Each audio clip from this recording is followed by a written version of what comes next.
Good evening. I just did a false start and I talked into a dead mic for like 10 seconds before I realized the stream wasn't happening. Haha, affiliate stuff right there. Really shows that I know what I'm about. In other news, we fucking did it. So stoked and chuffed and pleased that I'm able to have made it there. It's pretty darn neat. So thanks again to all the folks that were so kind as to help us out.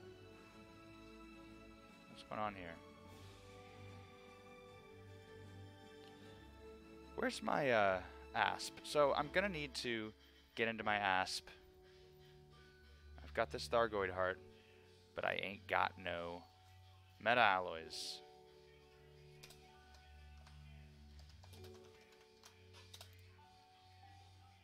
Got to do a bit of management here. Oh, let's see, we got some people online. Who do we got? None of the new faces. That's all right.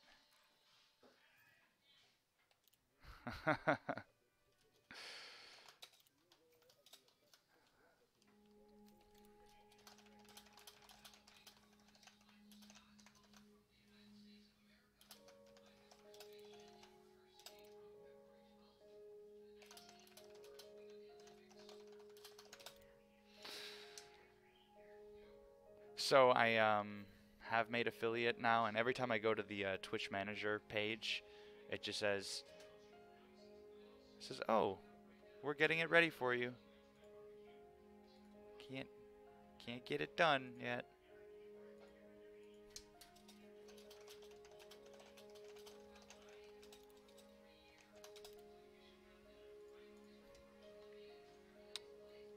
So, dude, where's my asp?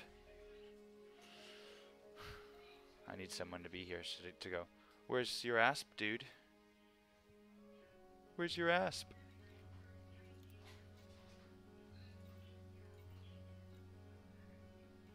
It's an Evangelist. Alright.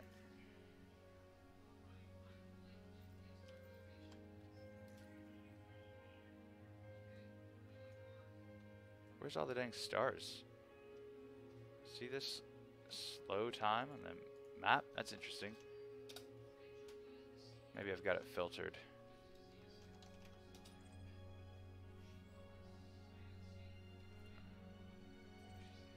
Weird.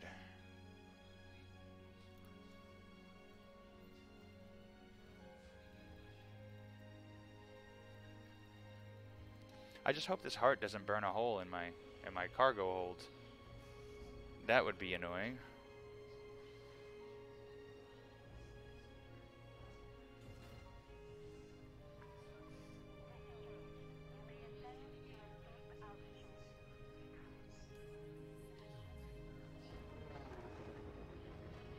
Away we go. I'm trying out some royalty-free music tonight too. Figure I gotta get my game together here. Now, on the Twitch Stream Manager, I can run ad breaks now. That's kind of cool. Gotta get all my observing stuff together.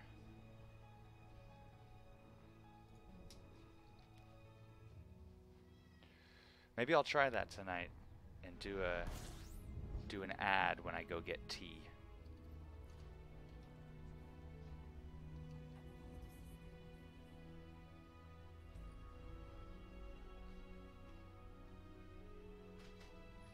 Pretty awesome. Like I said last night, it's always cool when you get down below the galactic plane and you can kind of get this side-on view a little bit. It's just majestic.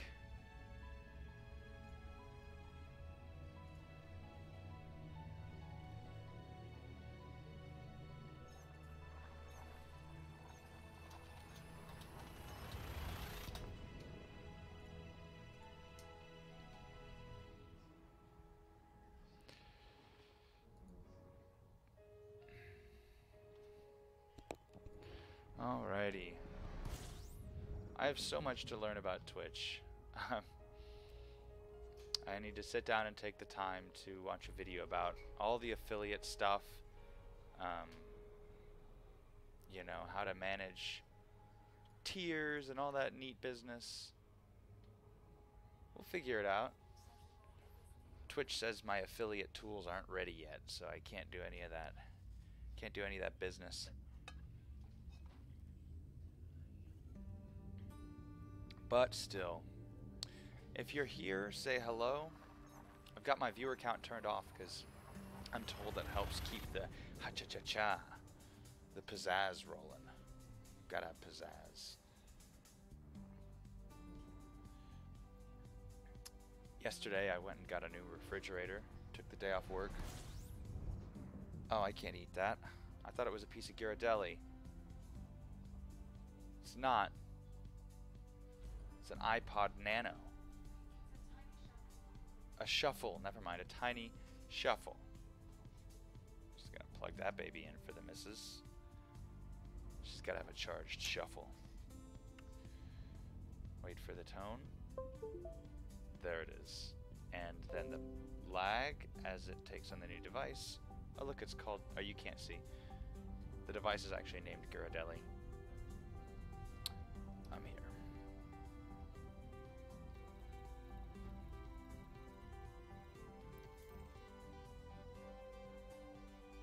I didn't leave it at the rescue ship, did I?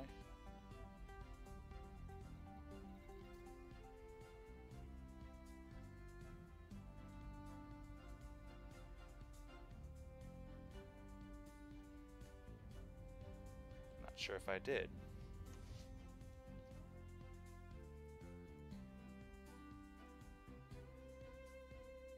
It says my ship is at Can Relay, but it can't be at Can Relay. Oops. Here we go. Every time.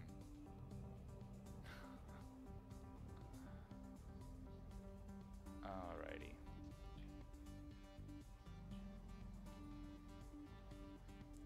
I can't wait to get this done so I can get back to fighting. Doing some exciting stuff.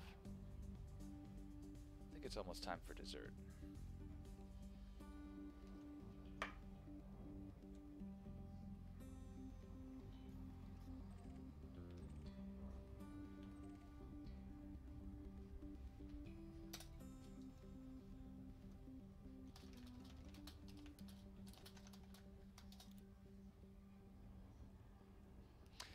They're talking about RimWorld and Squadron Chat. That's the other game that I'll be streaming at least once a week. On Wednesdays, probably I'll do like an episode of RimWorld.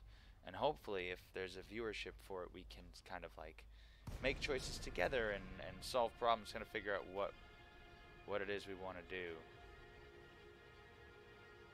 That's interesting. I just noticed that this rescue ship has its thrusters burning.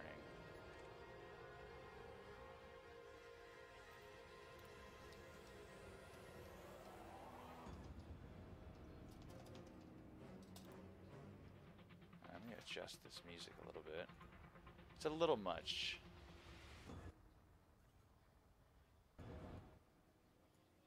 I was trying to find some music I can use for this YouTube video I'm working on for our Sidewinder Scramble event that we had.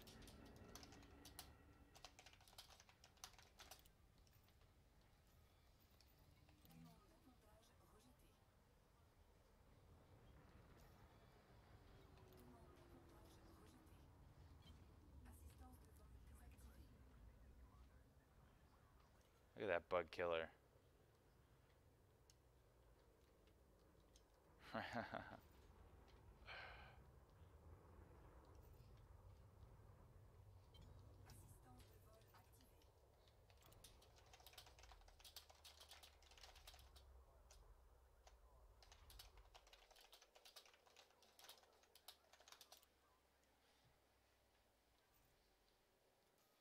Alright, now come on, somebody let me in. I'm literally rotting out here.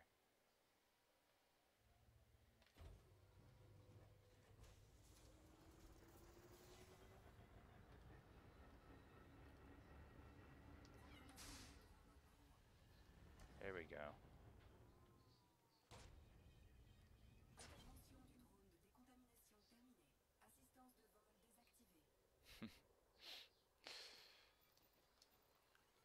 If you're here, go ahead and say hello.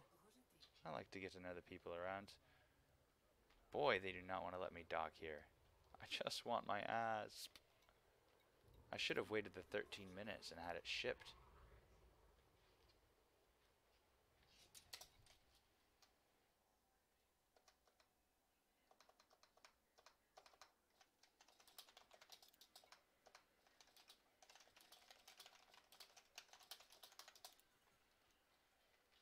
Gonna let me in now? There we go.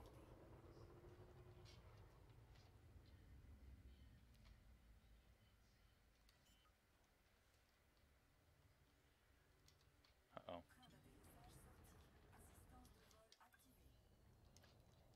Pretty close.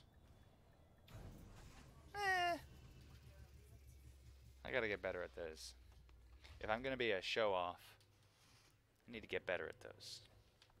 I think that's a rule.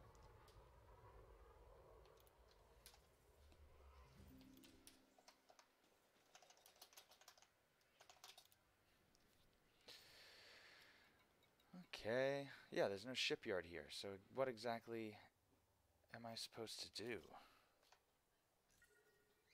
Can relay come under attack? I guess I have to ship it. Let's see. Oh yeah, that's the problem. Why is my everything, all my filters are all screwed up. Show all population. Don't show trade. Alright. I just need a neutral map again. There we go. Come on, they gotta have something for me.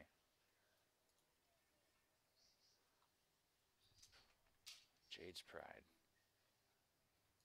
Alright, we're gonna go there.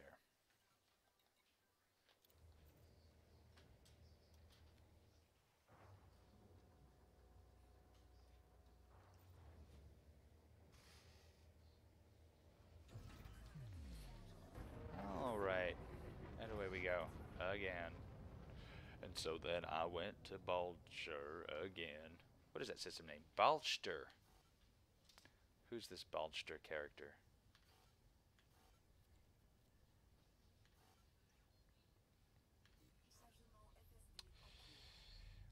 Yeah, the coronavirus thing has been interesting, hasn't it? Everybody's got to talk about it. Coronavirus. It's even hard to say.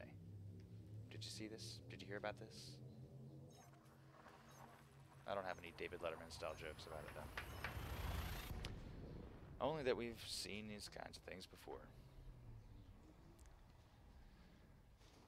It'll be really bad in some places and not so bad in others. There goes a kitty zooming by.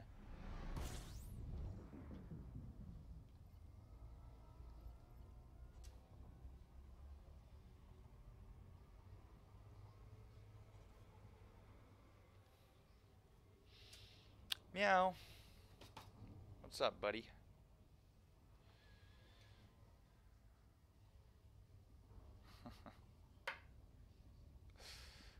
Conspiracy thinking is interesting, actually. They talk about it a lot in the Skeptic's Guide to the Universe podcast and just skepticism in general. Conspiracy thinking and what kind of cognition promotes that kind of conspiracy thinking has always been an interesting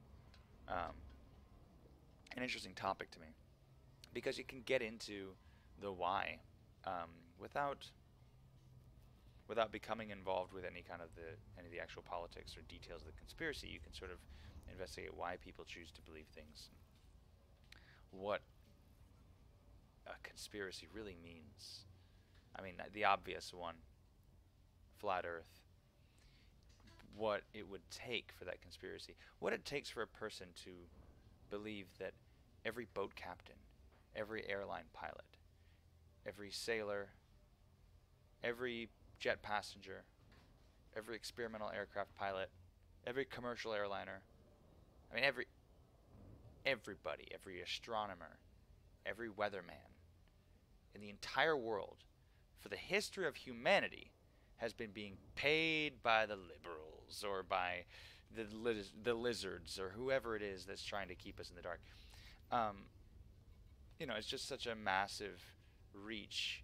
Sometimes you can only wonder, what is it?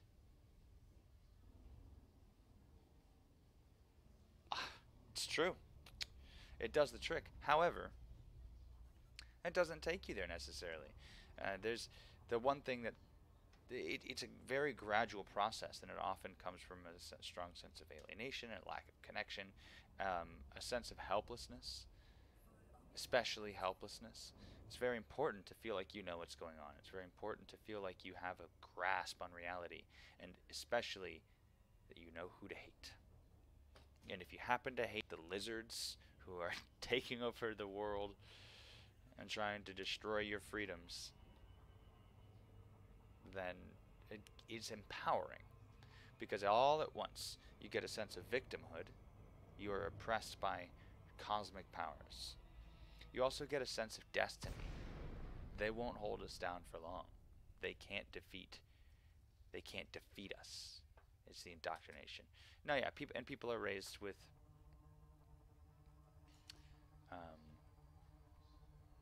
they're not raised with these beliefs, but they're raised with the thought patterns that open the door to these kinds of beliefs. And it's a challenge to get through to people like that. The skeptics that work hard to publicize science and understanding of science, what they've discovered is that it's not a knowledge deficit problem. You can't just go to somebody who believes the Earth is flat and give them the evidence that the Earth is not flat. They have all the evidence. It's not a lack of knowledge. They know everything that I know about why the Earth is round, or they can.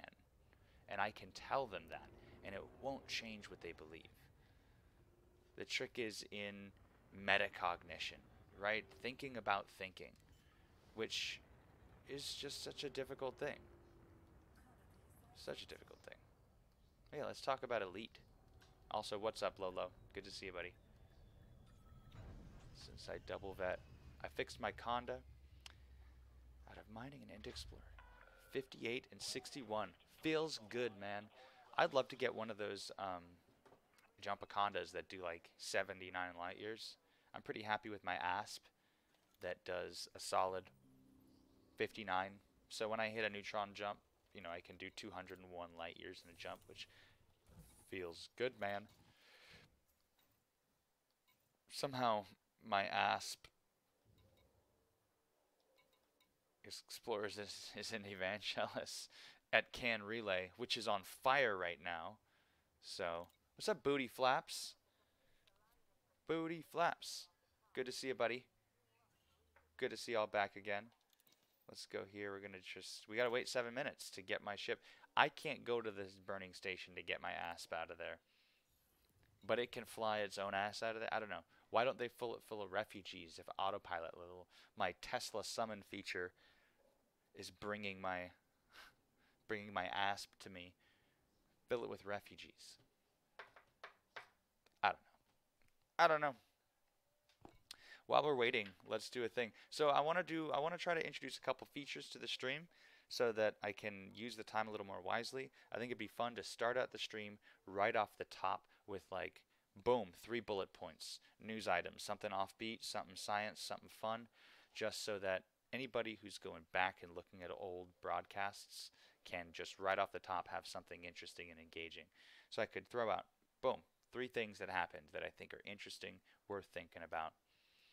And then, I don't know how, but maybe I can put them up on a panel so that people who come later in the stream can see what the 3 topics are for the stream and can say, Del, go rant about that thing again. Rant about self-driving cars. Rant about CRISPR. Rant about whatever it is that's happened. Oh, your dad. I'm jealous of your dad. Teslas are really cool. I'm pro Tesla. I'm pro EVs. What kind of Tesla does he have?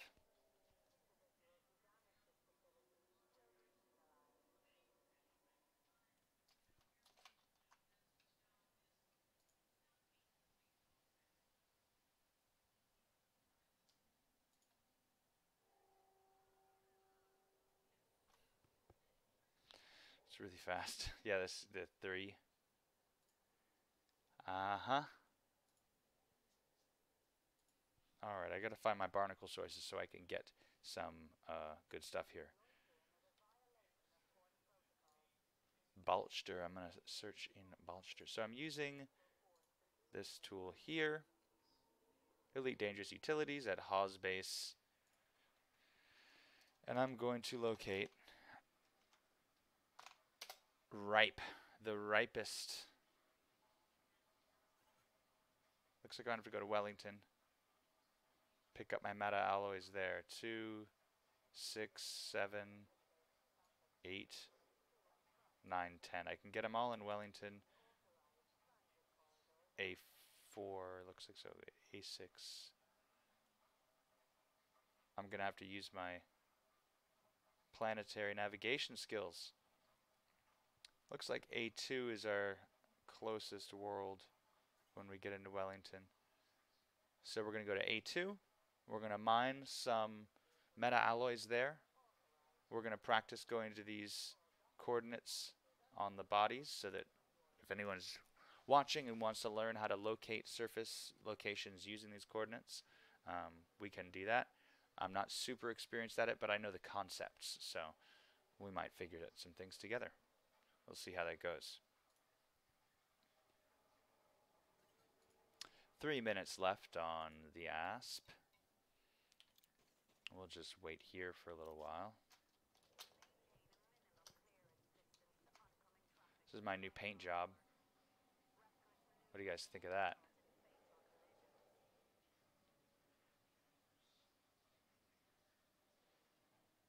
Put the OOB call sign on all my ships.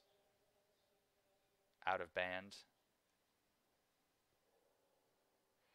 Kip, the Tesla truck comes out in a year. And I'm one of those that I kind of like it. I know it's obnoxious. I'd love to be able to drive one and be obnoxious in it. I think that'd be really cool and fun. It is just, it's ghastly. I can't disagree with anybody who just is repulsed by it. But also, I'm fond of that. It shares zero DNA with any other car, any other automobile that comes before it, because it just doesn't have to.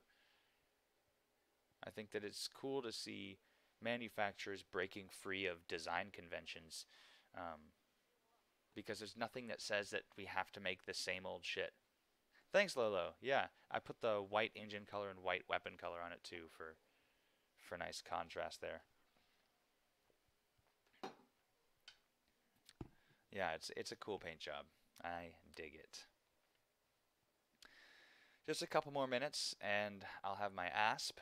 Hopefully I've got some cargo space in there. I think that I do. Otherwise I'm going to have to ditch the heart. I'm going to have to ditch the heart, and then I'm going to have to get in the ASP, go get all 10 meta alloys, then transfer back into the crate, and then go into a Thargoid fight with 10 meta alloys, pick up the heart, and then take it to the tech broker. I'm not sure why they don't allow you to turn in the components incrementally.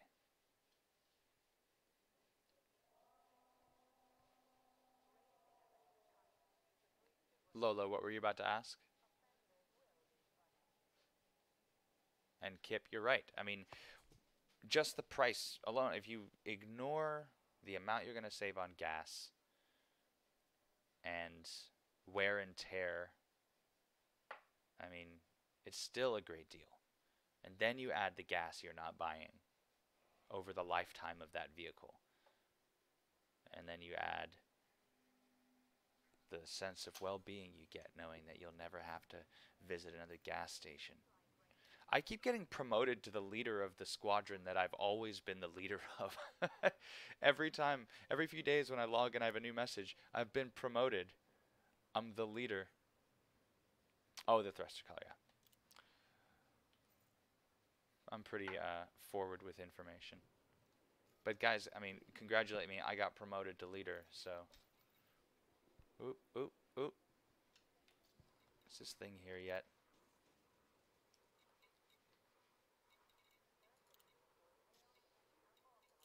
Do you? Do you really have the high ground? 20 seconds! Come on. That'd be cool if you could see your ship come in for a landing. I'm not going to be able to. It's just going to appear here magically. But hey. What are you going to do? What are you going to do?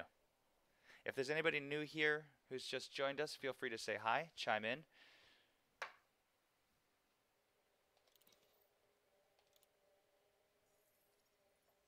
Ah, oh, thank goodness. I have cargo space. I couldn't remember if I had cargo space on this thing, but it seems like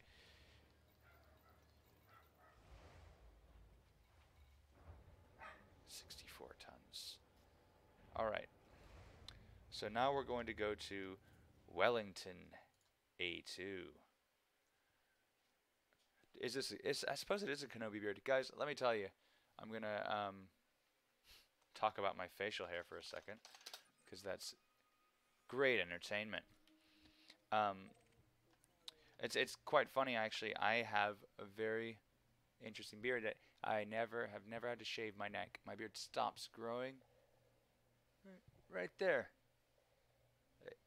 And right here, it doesn't grow there, which I've been told is extremely annoying to guys that have beards that grow down this way.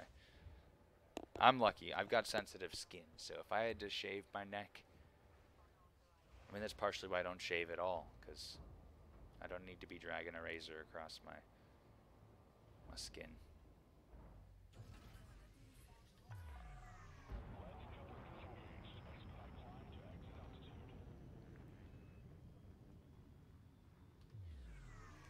Oh.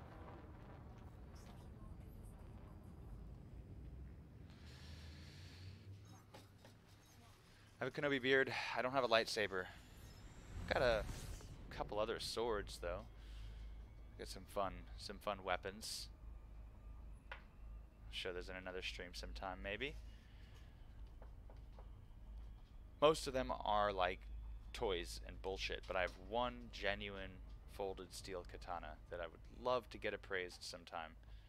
It's not in the best shape, but it's got a stamp on the blade below the tsuba. It's quite nice. I'm fond of it.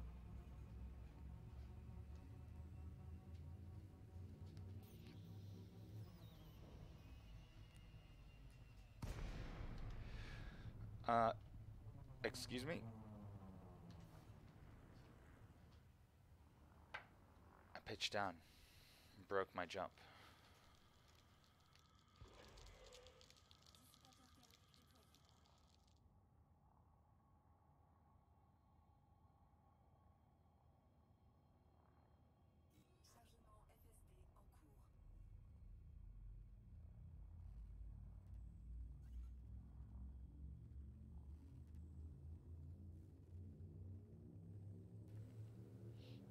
So yeah, Twitch hasn't got any of my affiliate tools ready yet. When I go to the stream manager page,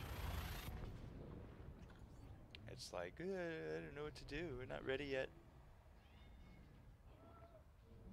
We're not ready yet. My cat is so loud. I don't know if you guys can hear that, but she is so demanding.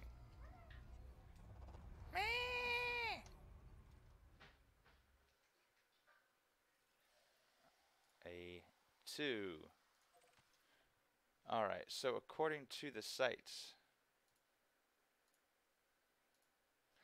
we're going to Wellington. A2. It has three ripe locations.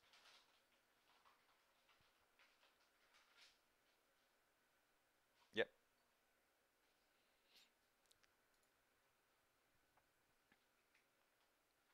This dog's tail's wagging. Uh-oh. Is the dog gonna get a treat? Mm-hmm.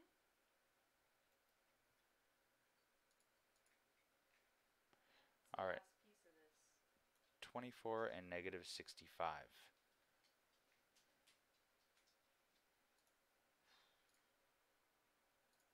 24 degrees. Trying to make sure that I'm Norman, that's so rude. Negative 65.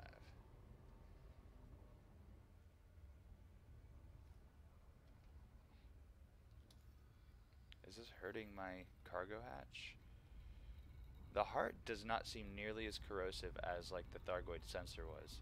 I mean, if you're carrying a sensor or any other of the 3 Thargoid objects, I mean, it just bam, bam, bam starts just railing your modules. Cats are evil. Cats are just astonishingly psychopathic and heartless creatures, um, but they're so soft and cute. I love them. Oh, this is an interesting binary. A little pair of worlds here. So whenever this happens, this is cool. So this system, I forget the name for this particular kind of system where you get 2 moons orbiting around each other. I remember the fancy science name for the point in space around which both of these objects orbit is called the barycenter, because these 2 worlds are of approximately, or at least they're of near equivalent mass, and so you don't have just one parent body and then a child body, but rather they're both kind of in orbit around each other. At least that's what it seemed like from the lines.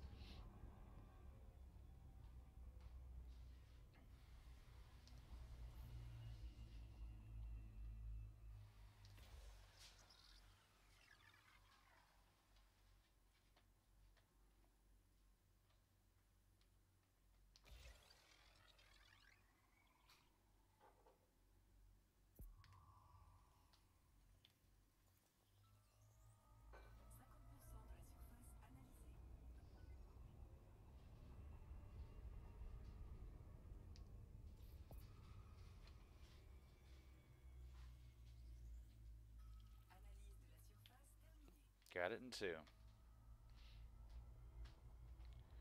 Alright, so we're looking for the site that's at 24 degrees and negative 65. So, generally what I do, with a world like this where I really don't know where the North Pole is, except we've got these latitude longitude grid visible here.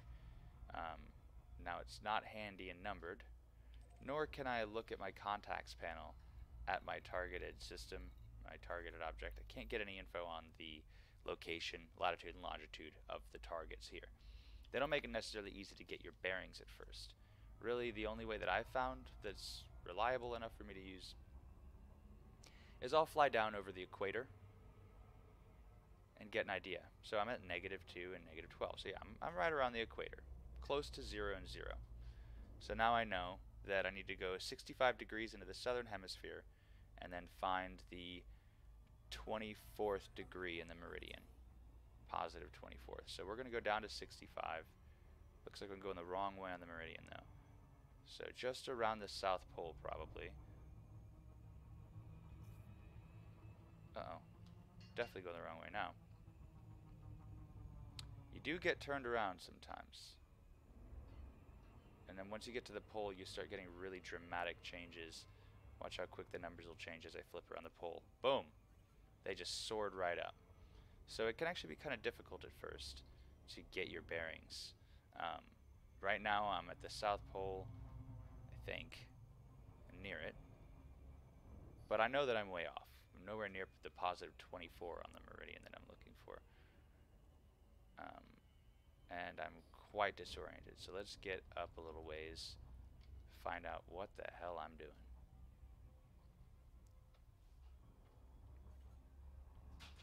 I think it'll help if I do something like this and try to keep the lines in view so I can get an idea of what I'm doing here.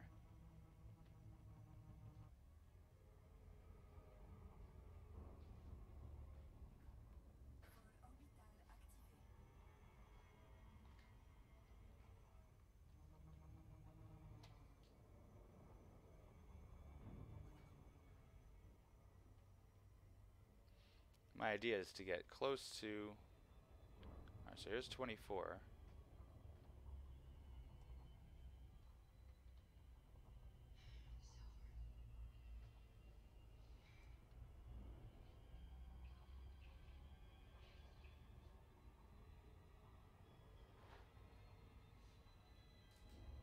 Okay, so I can actually see the grid now, and I understand that I'm flying over the 24th parallel.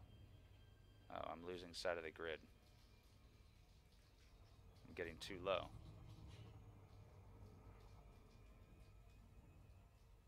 So I'm yawing back and forth to stay over the 24th parallel now. I think I see it. I think it's the heavy gray line.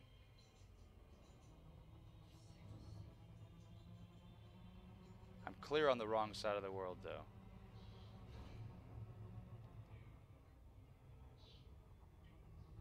Just gotta flip around, stay on the 24th, and get to negative 65.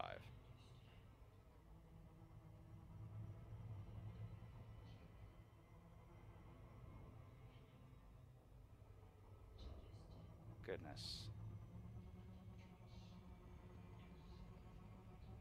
I'll get the hang of this. This is my first time actually just approaching a world and trying to hit a target lat and long. And not bad. We'll get there eventually. And then we'll see if this website's information is up to date or if somebody's already picked it clean. Alright, so we're gonna approach here now. I'm going the wrong way here.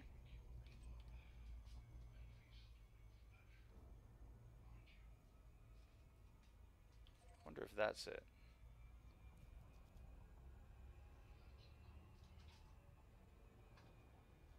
Looks about right, doesn't it? Closing in on 24 and negative 65.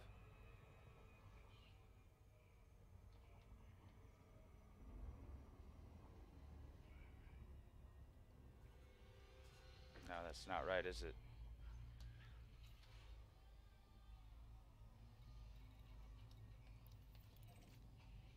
There's one right below us. That's the one I wanted. Darn. Now, I don't know if the Thargoids are going to come bother me while I do this. If I die and lose this Thargoid heart in pursuit of some of these barnacles, then, well, it's no less than I deserve for pilfering alien nurseries, or I don't know what the barnacle things are, really. I don't think anybody does. That's the hardest thing about the Thargoids. No great way to communicate with them, no way to connect, no way to really know what they're thinking or planning or wanting, and they have the exact same dilemma with us. Oh, did I lose the signal? Just what the hell? They simply don't know what we want or why we might want it. But we sure do love those meta alloys. 0.21G, and looks like I got 24, negative 65. So the method works. I don't know if approaching along the equator is necessarily the best, because that was the problem, is I kind of got off track. But we'll try it again. We'll see if I can refine the method at all. Here, let's add to the spook factor and turn off the lights here.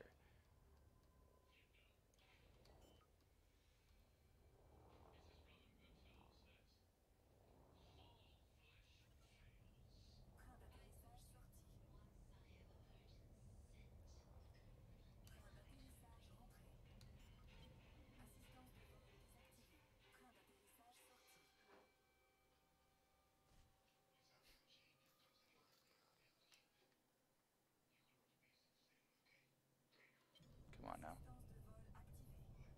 Get down there. What's going on? Oh, now it's unsuitable.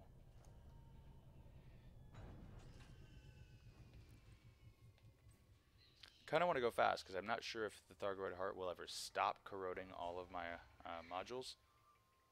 These freaking cats, man. So let's see.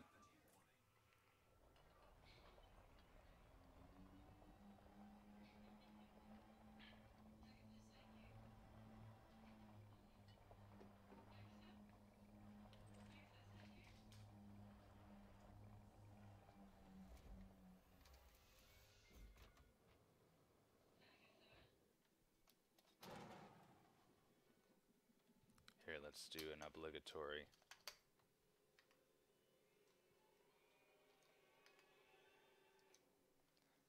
Gotta do better with the free cam controls if I'm gonna be streaming.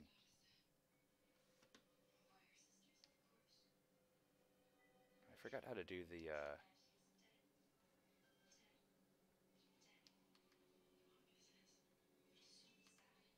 I had a way to lock the camera so I could drive it around like an RC car.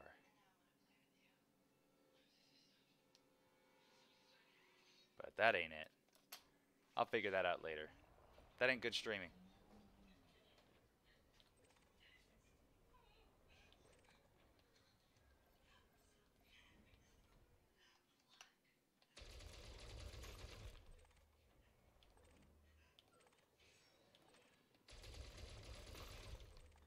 Iron.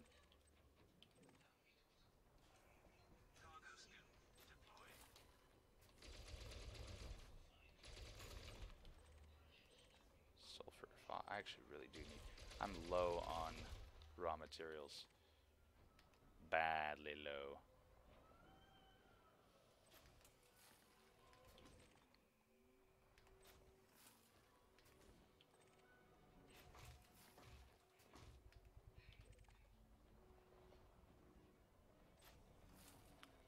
It is pretty down here, right up next to Barnard's Loop.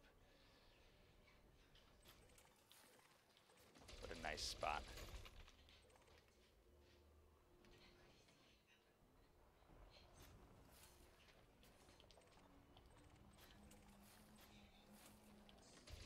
I don't see meta alloys here yet. Is it just like one of these is going to drop a meta alloy? I think the only time I've ever handled meta alloys was so long ago. Mining fragment.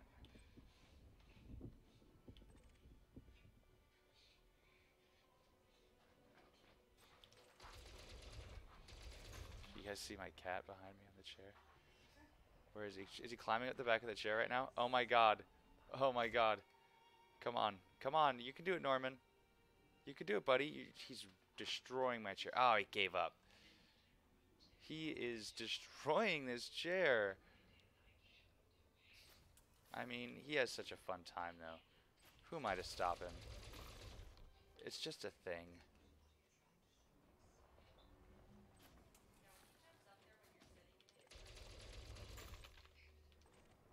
Do I need to shoot this thing in the middle to get the meta alloy? Can someone tell me? Because I think I might.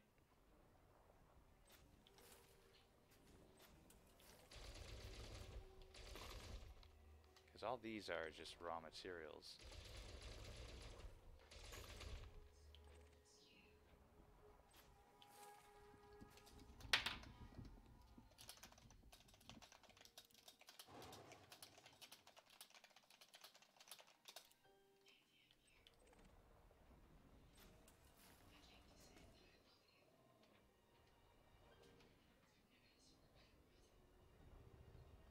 I can hear this thing thumping.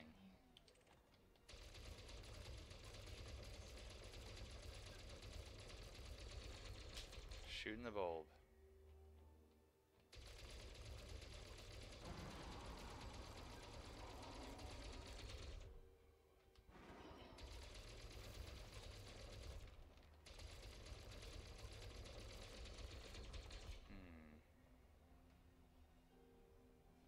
Not these?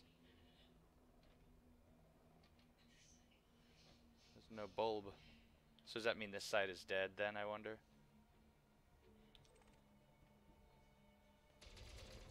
Because all the rest of the stuff around here is dead.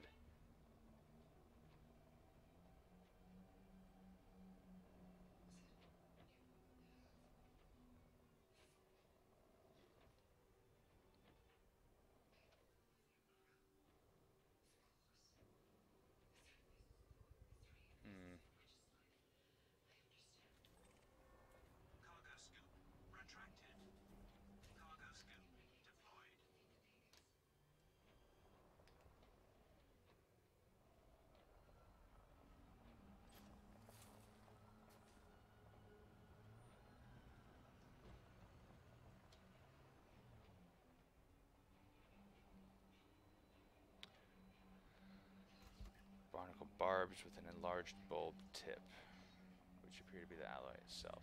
Okay, so none of these had them, but it would be one of these barbs, and it would be the little tip exposed. Okay, so we have to go to a different location then. Got it.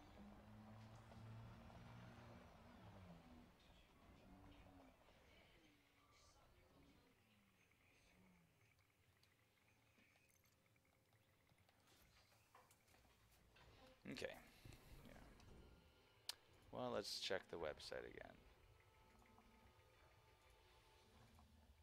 So that was A2.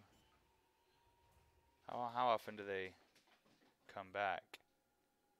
Let's go to 6, negative 42.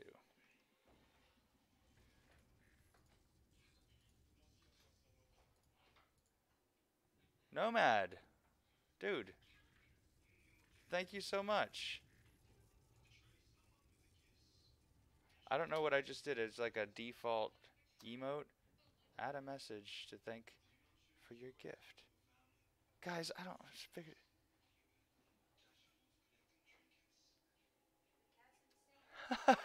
Thanks for the love snooze. What is that thing? Oh shoot, guys! Thank you so much, Nomad. First sub. Okay, so I was gonna set a goal because I got affiliate in like half the time that I allotted to do it. I wanted to make affiliate by February 21st. Damn. Oh yeah, I wanted affiliate by February 21st. Got it by January 30th. Um, just late last night, I made it, and so I was like, all right. So what's my next goal? I think I want to go for 75 followers, and I'll say by March. By let's say by my birthday, May 12th. I want to go for 75 followers, um, because I feel like I got a lot of good early growth because I've got a lot of great friends and a lot of people that care about me and are happy to watch, which so grateful. Um, but I expect there to be kind of like that'll taper off because I think that there's a limit to how many people I know that are willing to just hop into the stream. So I will. I'm gonna set very humble goals. If I can get to 75 followers by May 12th, and then I was gonna say aim for 3 subs, but considering that 2 of you are already, competing to get there, um, maybe I'll say 5 subs by May 12th. I think that's seems okay. By then, I think I'll have a definite idea of like a format, and I can learn a lot more about how to use Twitch over that period, as far as what I can do for you guys. So, Nomad, you're the first subscriber. I gotta figure out the tiers. I gotta figure out rewards. I gotta get some emotes that are custom to my channel, I assume. Um, Now I know some people that are pretty good with some Photoshop, and I could probably get some fun things. I can make a my face emote. Um, so yeah, it's so fun. It's so fun. We're doing it. All right. So now, oh no, don't tip down yet. So we want to head to follow or you're out. An emote for my cat. Yes, yes. I actually, hang on. I have a notepad file that I'm using. So I'm gonna make an emote list now. Emotes, my face, my cat. So we need Norman, who's my kitten. He loves me. He's my snuggle bunny. He plays with me and my dog. And then we need one of Gigi.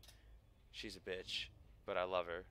And then of course Parm, my neurotic and deeply uncomfortable but so loving and fun dog. He's a mutt, but he's just love him.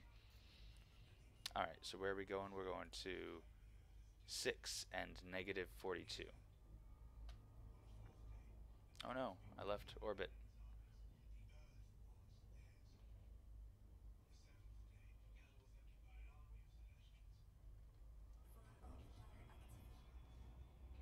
Negative 42, which we're there now.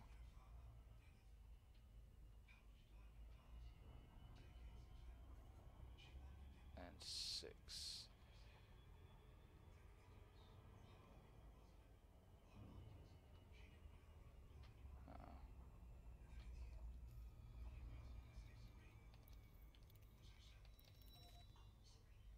that's it.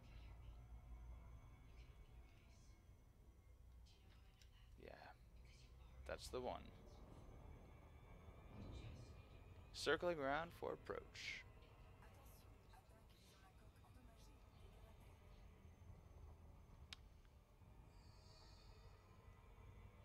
I really do love using the throttle and stick. It is so satisfying. This thing is great. I'm going to try to do something. I'll show you guys what I'm working with here. Oh, the design of our new logo. It is happening slowly. It's progressing very slowly. I've got a bunch of projects now that I started this, and then I'm almost done editing this Sidewinder Scramble video. I've made all the cuts, all of the transitions, all of the annotations and text. I'm not going to do a voiceover. I'm going to keep it really clean and professional.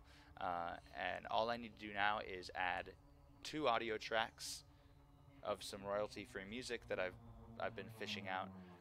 What track I want to use, and then I'll be able to post that. It'll probably be around 15 minutes long. So, but it's cool. I'm actually really proud of it. It's my first, edited video. I've uploaded chunks of gameplay to YouTube before, like 3 times, and one time I threw on some annotations and cuts. But this is my first like full-length edited video. Mostly self-taught. I've watched a couple videos on how to use Camtasia for like a couple features, but it's exciting. Alright, let's see if this site has anything good. Gimme your goodies. For the logo in particular, I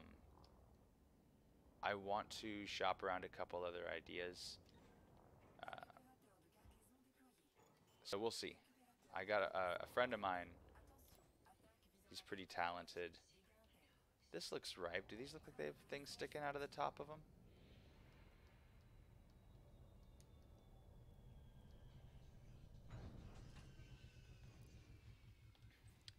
Let's have a look.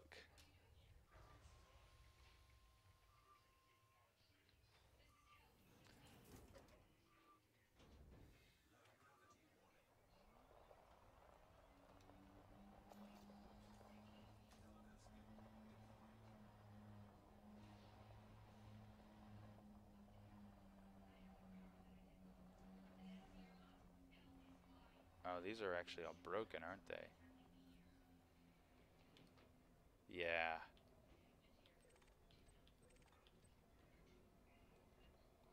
Damn it. Well, where am I going to get some damn meta alloys then? Maybe A2 is all farmed out because it's just the closest one. Let's go to a slightly more distant site. We might have more luck there.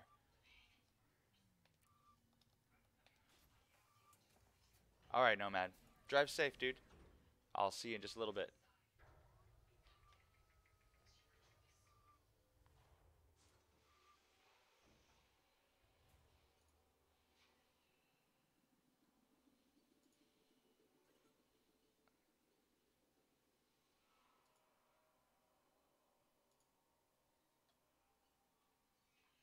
Alright, so we are gonna... I'll stick in Wellington. Let's see if any of these... I'm torn because the website told me that both of these last 2 sites were ripe and they're ruined. So I wonder if that means I should go to one of these more distant ones that claim to be dead. Dead for how long, I wonder?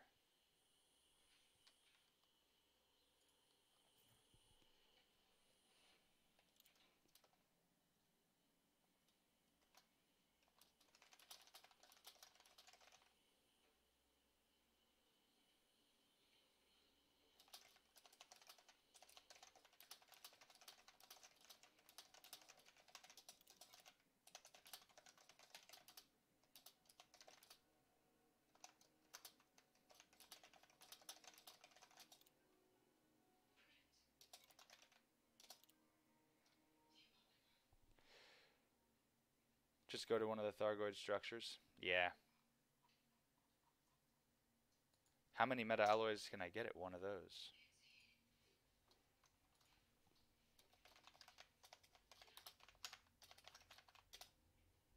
Whoa. Excuse me? Excuse me? What is this? Let's go.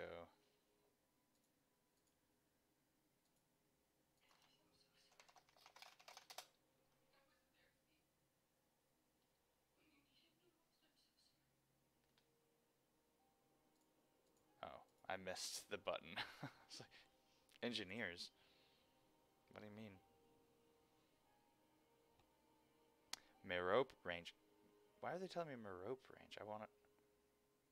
This is all distance from that one star in the Pleiades? There's... I thought there was a constellation of Thargoid structures here in Witch Head. Not that it would take me too long to get to Pleiades, but still.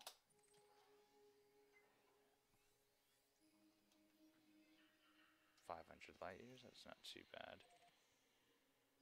That's not too bad. Let's see if there's any closer. So that's 137. Let's go the farthest from Merope. 145. Sign-off. Oops, why did I punch that in there?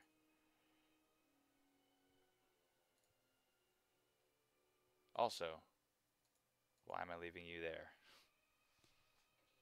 Alright, so that's the first candidate.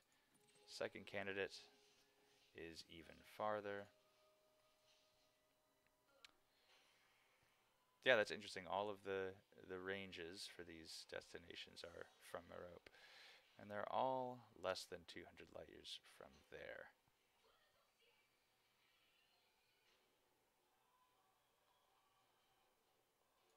Oh, my distance. Hey, I was not paying attention. Okay, so that is the closest one.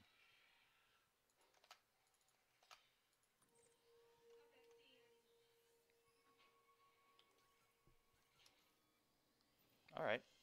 Take a little trip. 9 jumps. That ain't bad.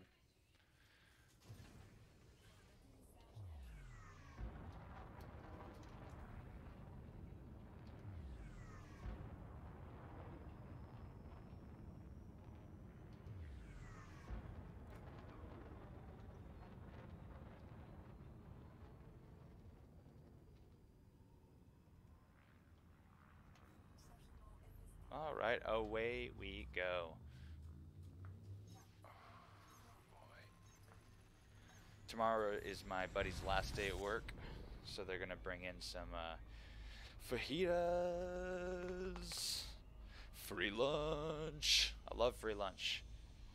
I think we should hire and fire him for like a routine every couple of months. Just bring him back in so we can have another last day. Say, bye, Chris. Leave your fajitas when you go.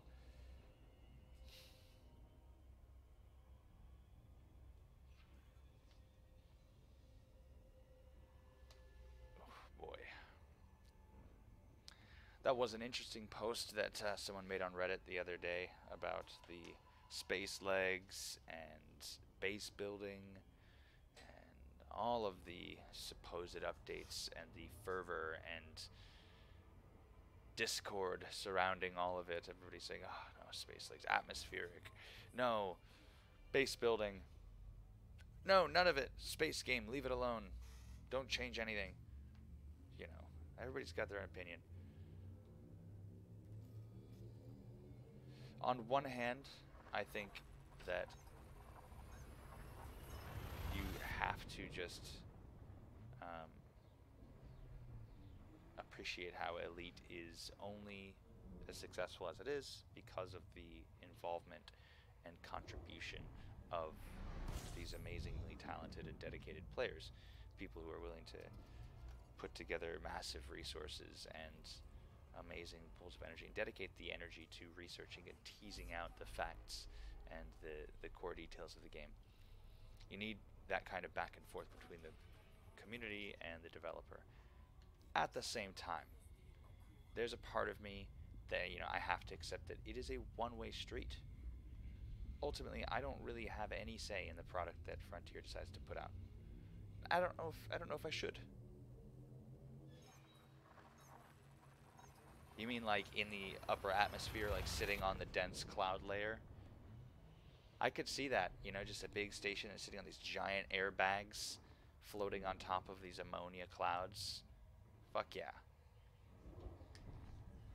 I mean, if they're gonna do an Earth-like, then you'd think they'd be able to introduce a gas giant um, flight system. That'd be pretty sweet. Have you seen that concept of how Venus is um, a much more habitable choice for human habitation than Mars? You wouldn't believe it because of everything we know about how inhospitable and hot and toxic and acidic that Venus's atmosphere is and how dense.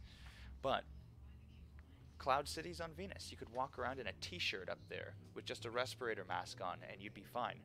Right. Floating cities on Venus. So neat.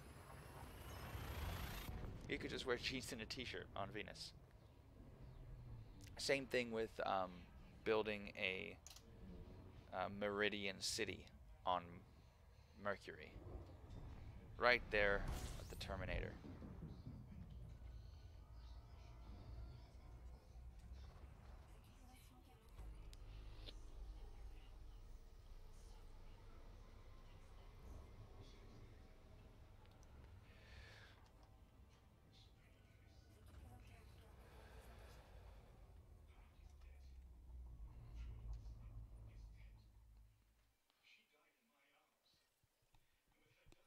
Oh shit, Adam Ghost.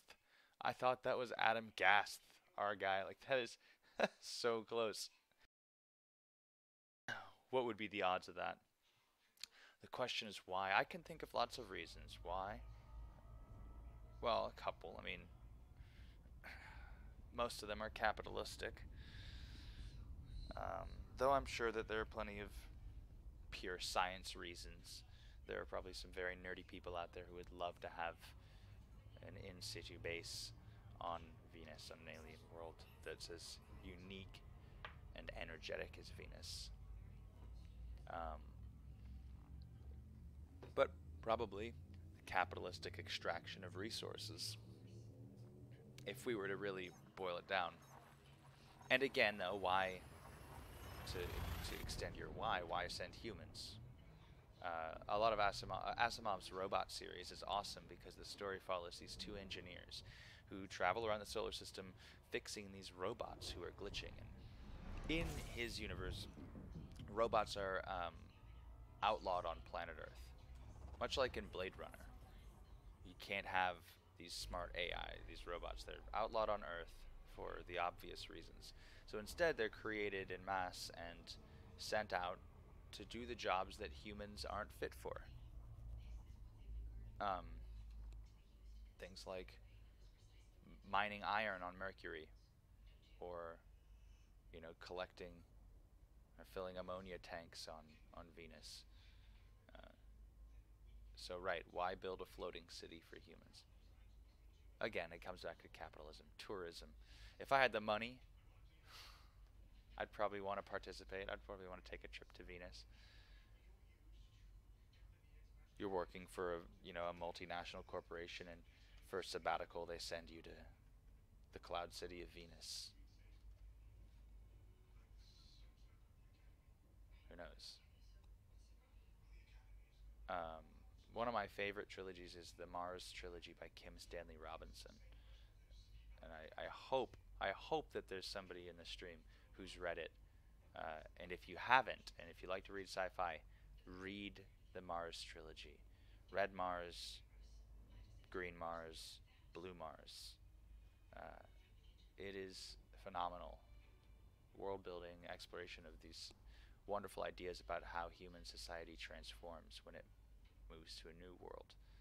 Um, and a really, like, I feel like an honest projection of like the political strife, economic strife, ecological uncertainty of Earth, and I don't want to give up anything else about it. If there's anyone out there who's interested in that kind of stuff, and you want to see what a Martian society might look like in a really true form, read the Mars trilogy.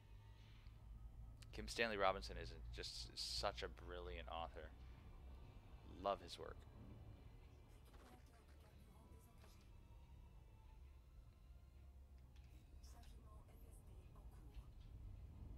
Sometimes you get the feeling he's not sure how to end the book. He wrote one called Seven Eves that I really enjoyed, but I think it suffered from that a lot. That like I felt like he didn't know or he didn't want to end the story. So, which isn't too much of a gripe from me because I'm the kind of person where I don't want to end the story either. If it's a book it's a book I love, a world I love, I'm pissed when it's over. I want it to go on for as long as possible. So I can read KSR and be happy that the book isn't ending and that these storylines aren't concluding and that they're going on and on and on. Because I'm pretty well invested. What's going on here? Wonder if the system is really empty. It's gotta be. This is well mapped space. I'm not doing anything new here. Yeah.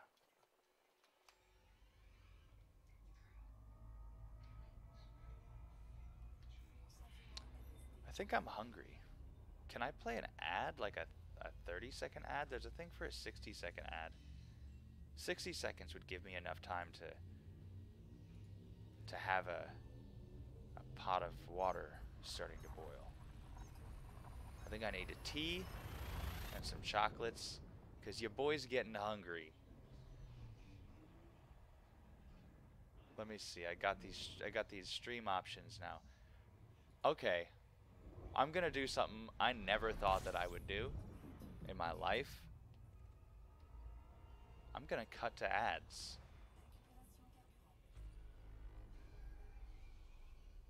It's weird. Is that okay with everybody? What does that mean? What's going on? Is that something that Twitchers do? Is that what they call themselves, Twitchers? I don't know. I just don't know about that.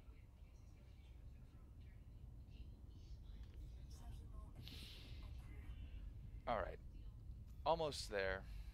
Couple more jumps. Once I get to the target system, we'll do a quick little break so that I can get some tea, a little snack, and then we'll get some meta alloys from a Thargoid surface station, surface structure, which will be fun.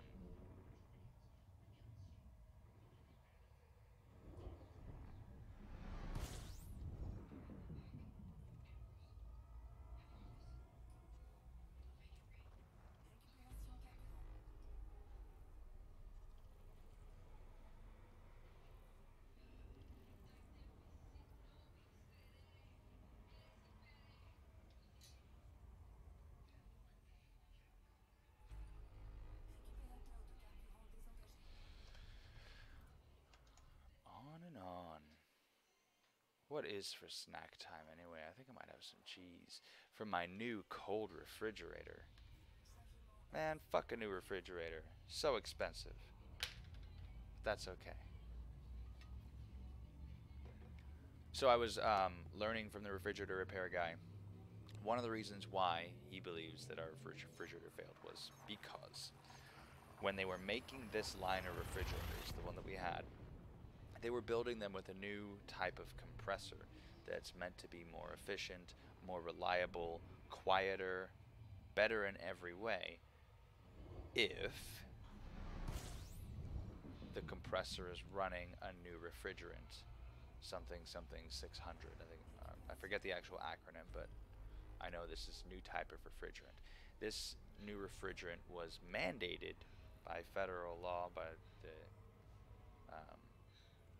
EPA, I think, because it's better for the ozone, doesn't damage the atmosphere, it can be vented safely right out the window into the air, and it doesn't hurt anything. And so all of the manufacturers were getting ready for this new, safer, cleaner, more efficient refrigerant. And then, I don't know the details, I don't know who, I don't know why, for some reason, probably very political and very bullshit, that regulation was then rolled back or modified so that manufacturers didn't have to use the new refrigerant. Which means, of course, none of them chose to do it. But they had already put money into building these new refrigerators with the new compressor.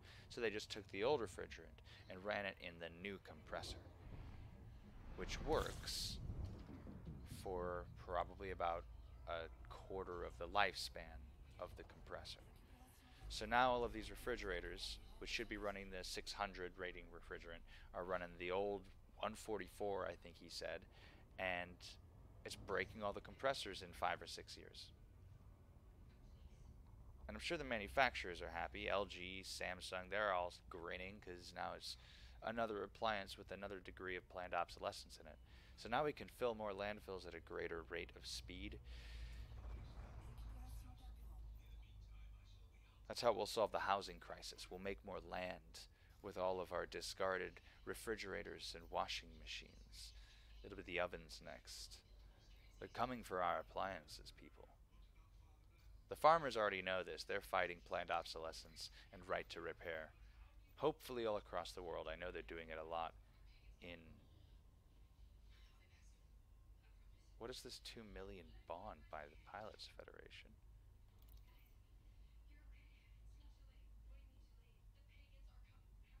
What's that? A bonus from a combat bond contract. I haven't done a combat bond in a while. Oh, no, that's probably for the scouts and for the Thargoid, of course. See, it's been so long since I fought a Thargoid, I forgot that the Pilots Federation pays you for it. Anyway, I'm going to go ahead and hit this add button, and I don't know what it's going to do. So let's find out together. I'll be right back. And add.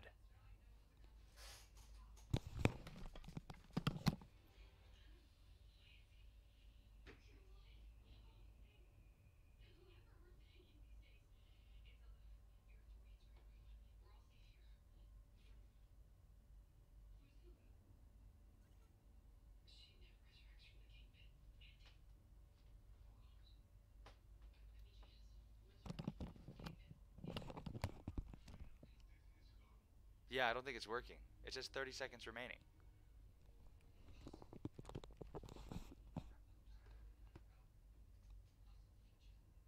What's going on? I'm looking at the stream. So did you guys see the whole thing the whole time? Wow. Well, your boy still needs tea, so I'll be right back. Yeah, it just did a thing and said add. Huh.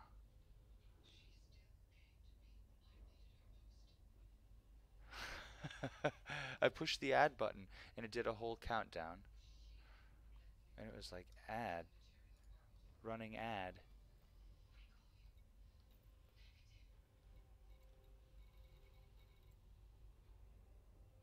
Oh. Okay, so when I run an ad, I need to flip over to like...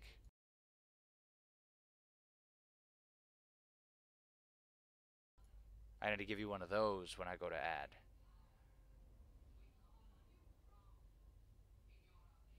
Hmm. Maybe. Anyway, I'll actually be right back. I do need to get this tea. One minute.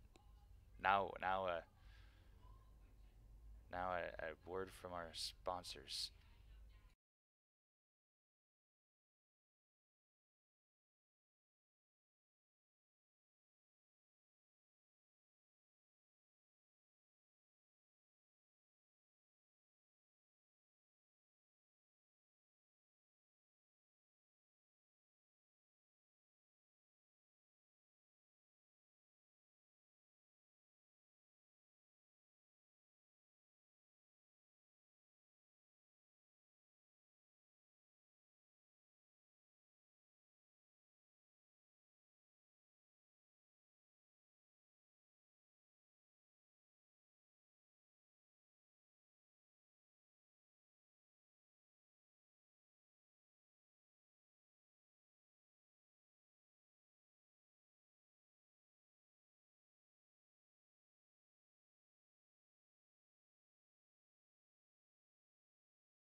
I mean, ooga booga. Let's do this. Water is warming up. I was just thinking, one of the things I think is going to be really fun about streaming is that it's going to give me an opportunity to rant uninterrupted for an indeterminate amount of time without ruining someone's party. Without spoiling anyone's good time. What's up, Nomad? Welcome back, number one. I was just thinking, it's going to be great. Because I don't want to ruin people's parties. Maybe I can get it out of my system. Get it out of my system on the stream. Then I won't ruin parties. Be pretty cool. I was just listening to I listened to a lot of podcasts. They were talking about Joe Exotic, which is just this crazy dude. He finally got his ass thrown in prison. He's crazy, like wild animal collector / trainer, but really he just abuses the poor things. Then he tried to get this other woman assassinated because she was running a rival wild animal sanctuary in Florida. He tried to murder her. He's all into drugs, and then he ran for president. My canopy is getting kind of fucked up.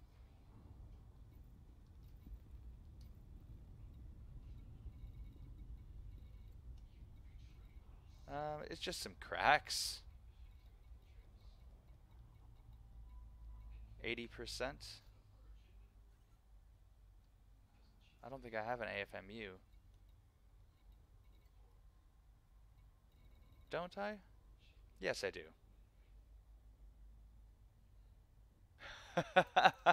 Yeah, no, Matt, that's pretty cool, dude.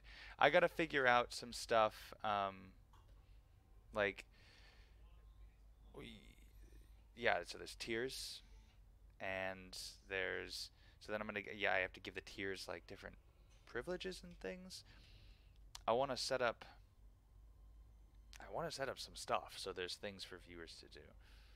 And, like, I got a suggestion board. I put a suggestion board in the tiles for the channel, so anybody can post something in there. If you want me to talk about something or you want me to see or do something, there's the water. I'll be right back.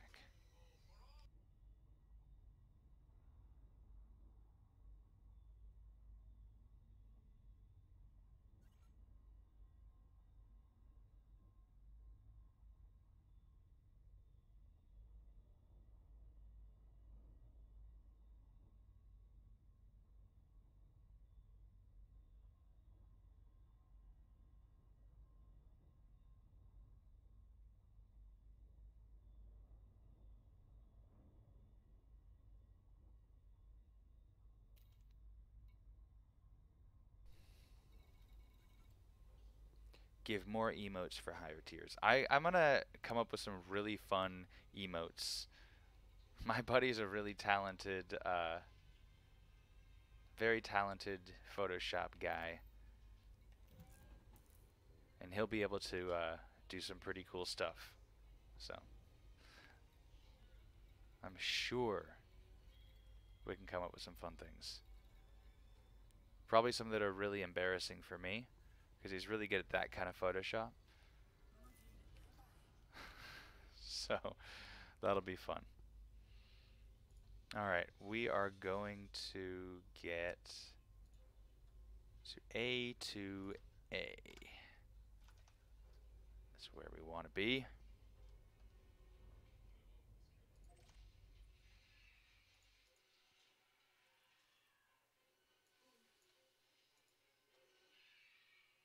That's the one.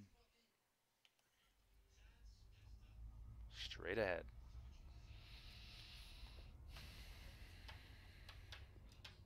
Should probably have some cashews or something before I have chocolate. Do love chocolate. I just don't know. I feel like I need 3 more monitors to do what I want to do. 2 is okay. But because I got all my scenes over here in Streamlabs on my left. And then on top of that, I'll put my Firefox browser, which I'll switch to sometimes to show you guys. So I need that off away from my game. Also the shape of it's better for having my facha right in there.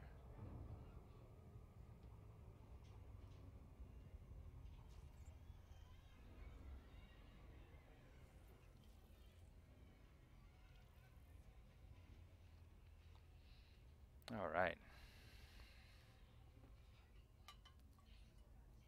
It's been a while since I've gone down to one of these. How many meta alloys can I get from one? Or am I just going to do the relog thing to get the 10?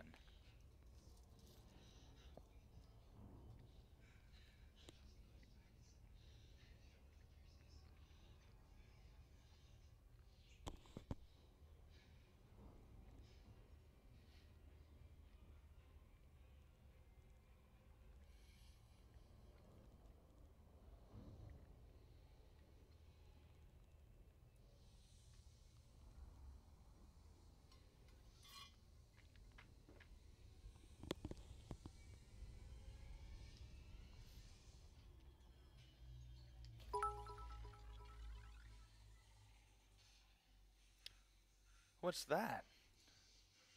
Nomad, you're doing things that I don't understand. What is this magic? What have you done?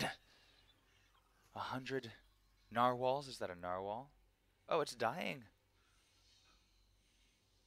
Cheerwhal. You gave me cheers?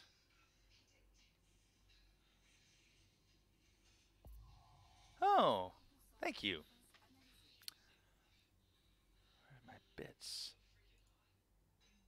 Channel rewards. Okay, and one of the things I gotta figure out is everybody's got different layers. Oh, you're the bits leader. I gotta...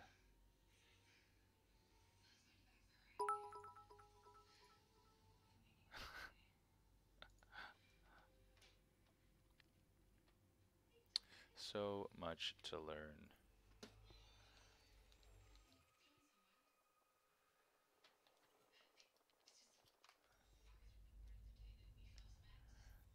So you gave me the bits.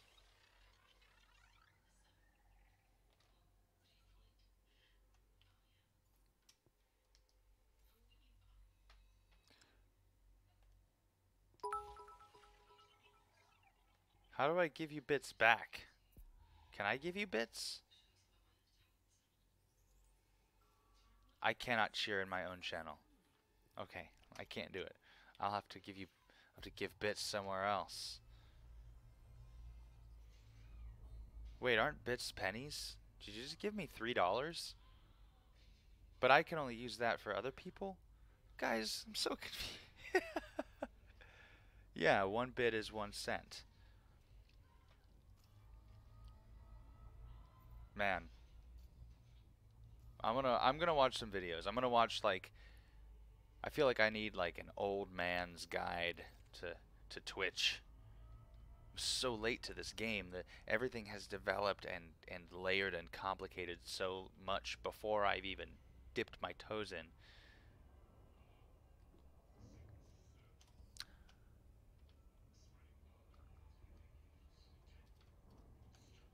Oh man, night side. I wish it was daytime.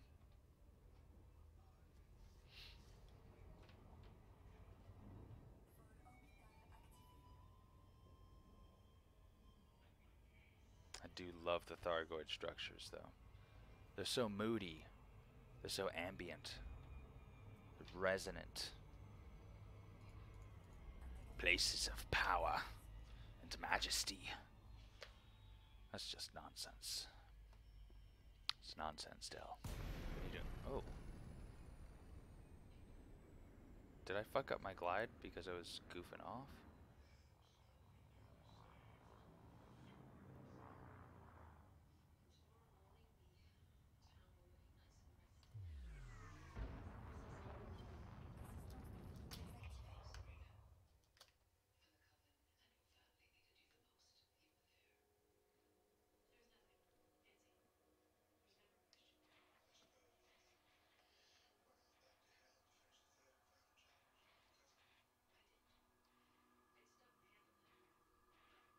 So does anybody have any like weird talents? Or what's your like special power? A lot of people have like special powers. Oh, this is a little baby Thargoid structure. Look at it. It's only got 3 spires. Wow.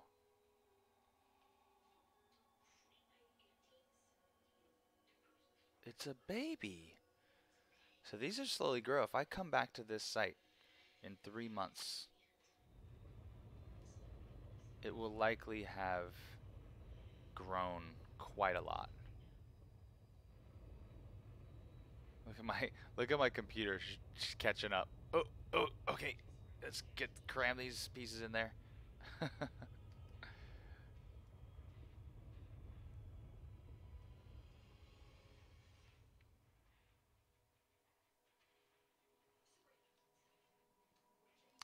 Very nice. Again, I just wish it was daytime.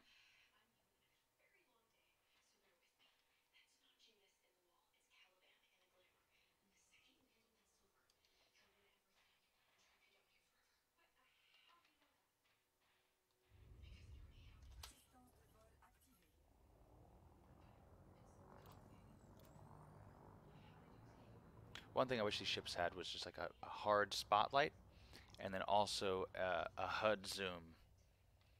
I want to be able to, in free look, do a zoom, a magnification, essentially on my Remlock helmet, or just on the actual HUD itself, a little window that zooms in and gives me a nice hard look.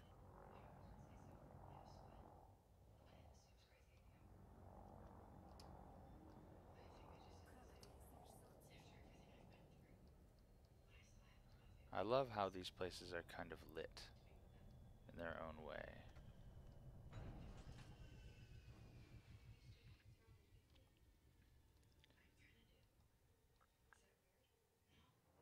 Actually, I want to land facing the structure if I can. It's not open, is it? No, of course not.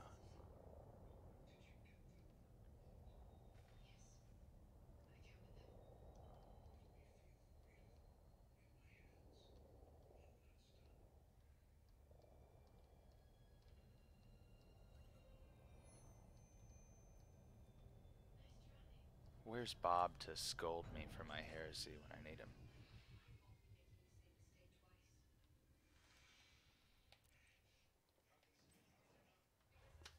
Okay. Oh, I need some tea. I poured it, I boiled it, I poured it. Now it's steeped. Now I need to drink that shit. 1 second.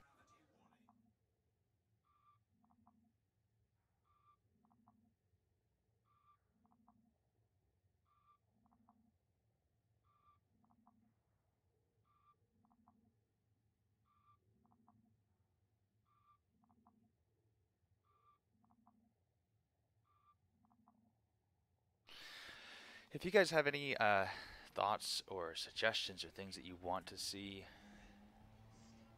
go ahead and pop that in the suggestion box. Oh, hello. Wow. That's pretty.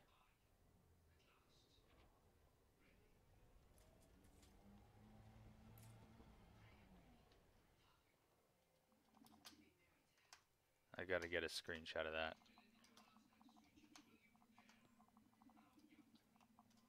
Where am I?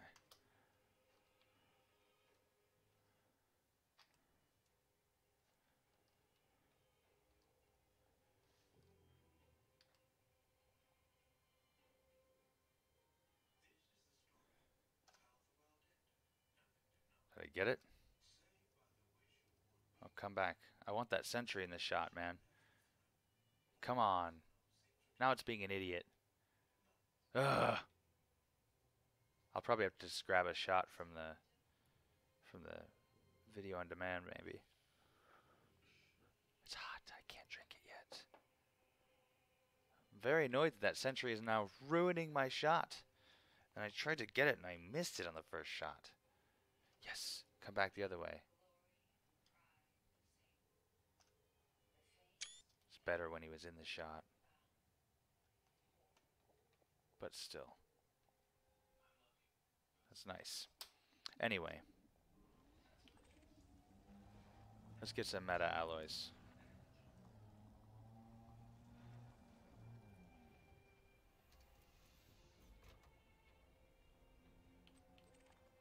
So this sun doesn't seem to have a bulb.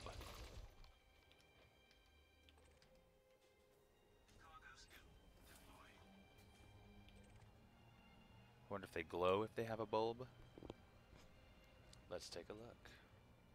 The sentries kind of leave you alone, don't they?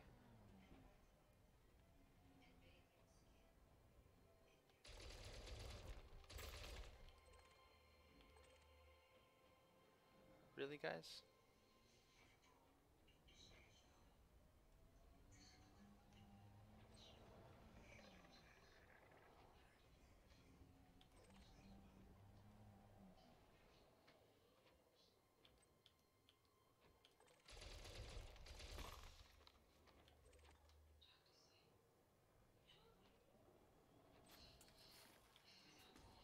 Hmm.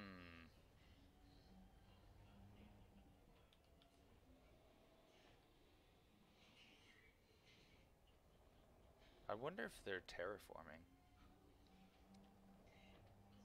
Or if that's just like waste vent.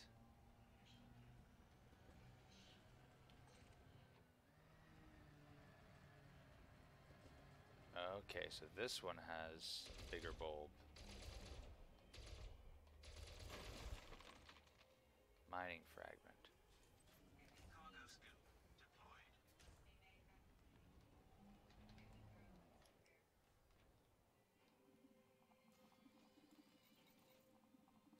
Yay! Alright then, now I know exactly what I'm looking for. Now we can have some fun. Have some fun in this 0.2G.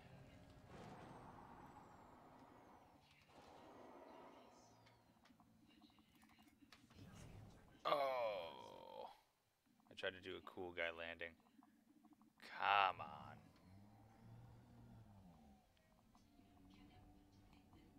No, no.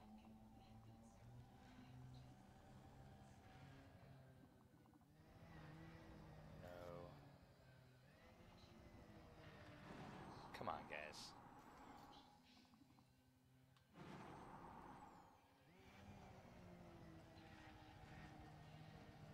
I'll do this as much as I need to. There's some shiny boys.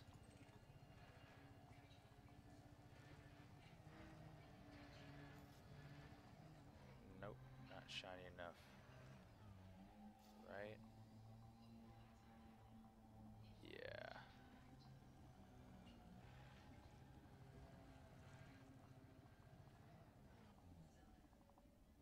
Nothing. Oh, I know. Computers don't like it.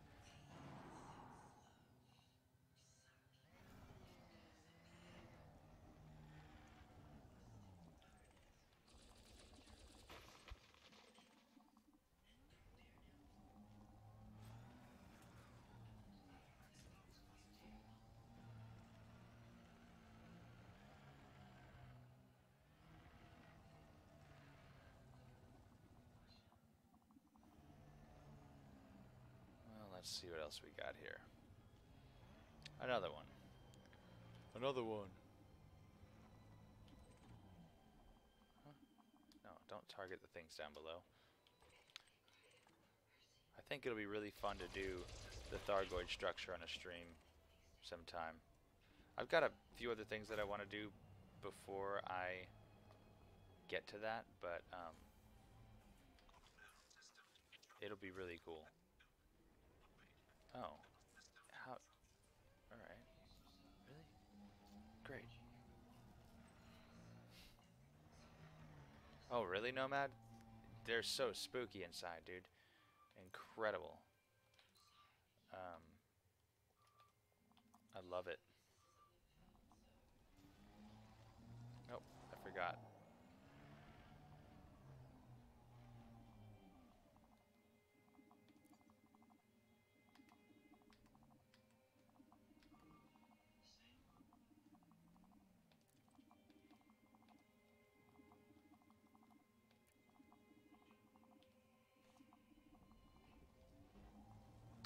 So you have to approach the gate with a Thargoid sensor, or there's a couple other components that you can use. There's just 3 of them. You need to have all 3, one of each of these Thargoid objects. And you go inside, and there's kind of a puzzle you have to solve. You drive around in your SRV in all these chambers. There's all these sentries in there that'll shoot at you. You gotta fight your way through in your SRV. And then, eventually, you can activate the Thargoid device in the center. And that will get you, a map of the Milky Way galaxy will appear. And it's the source of an enduring and infuriating mystery that many pilots have attempted to solve and have not had an enormous amount of luck. So, it continues to this day, the mystery of what that map is all about, what it means. Oh, we're halfway there. This is going well. I think we might have to relog now, unless they also spawn up here. Let's just look one ridge up.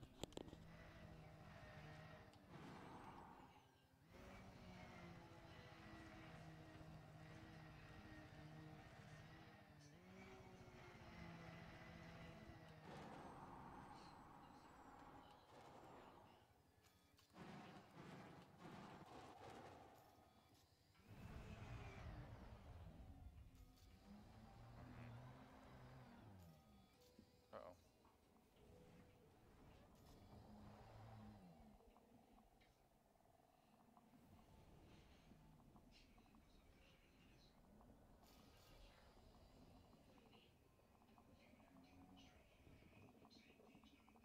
Yeah, I don't see any there. Hello, is up here. Alright, so let's just do a quick relog. No clogging from the goids. Well, I don't want to be moved outside of the region. Can't relog inside of the base?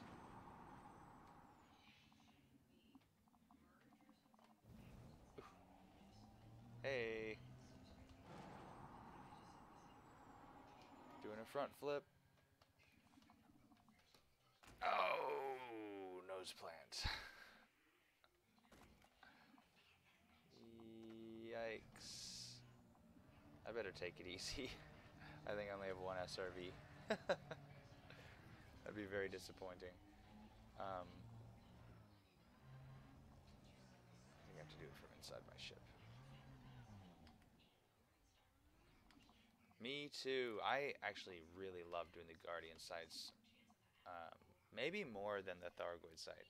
Because I feel like there's more of a result. With the Thargoid site, you do all this work, and then you get this enigmatic galaxy map. And you're like, okay, what do I do? You get, and there's an audio transmission that people have, and I did this too. I replicated the experiment that Canon did, where you record the audio transmission that the Thargoid device emits, isolate that audio, and then run it through a spectrograph scanner, and it creates an image out of the sound. And what the image is it appears to be an encoded image from the Thargoids that contains some kind of navigational information.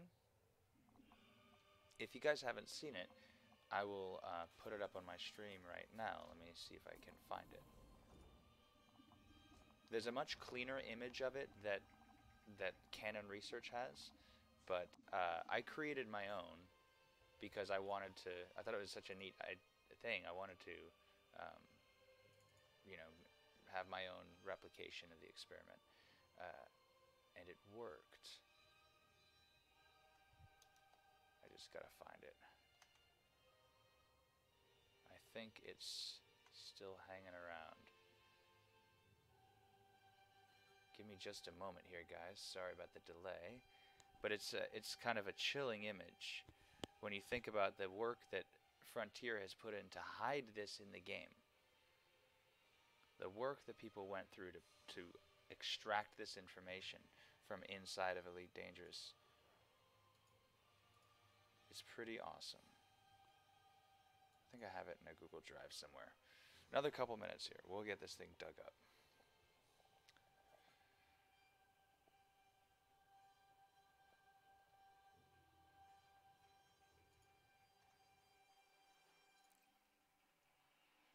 Alright, fine. Move me outside the region. I don't care.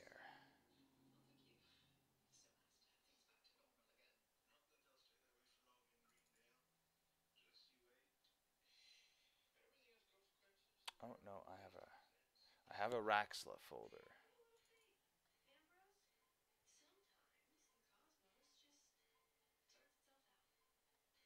Why? Where'd it go? Did I not move the damn image into the Raxla folder?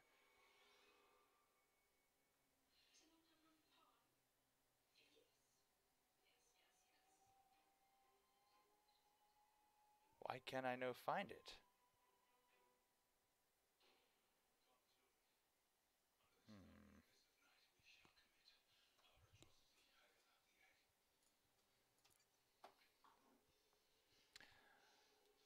I'll now look on my phone. Because I know I've had it there. It'll be somewhere.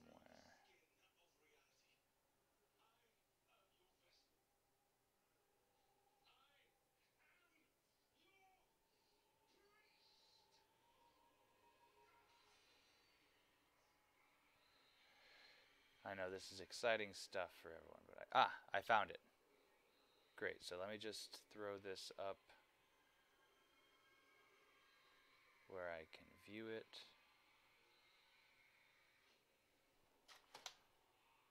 Here we go, guys.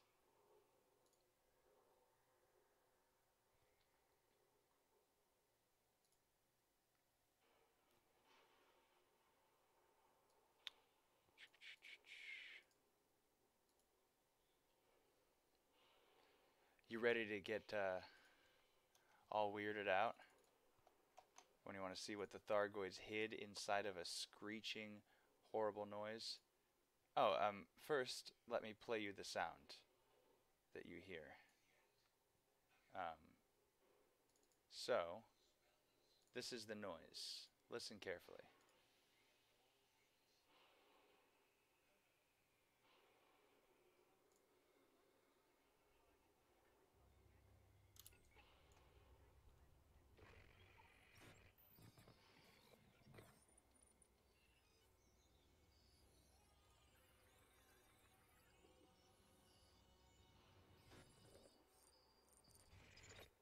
Oh, let me play it again. I gotta turn the gain way up. Let's try this again. Listen.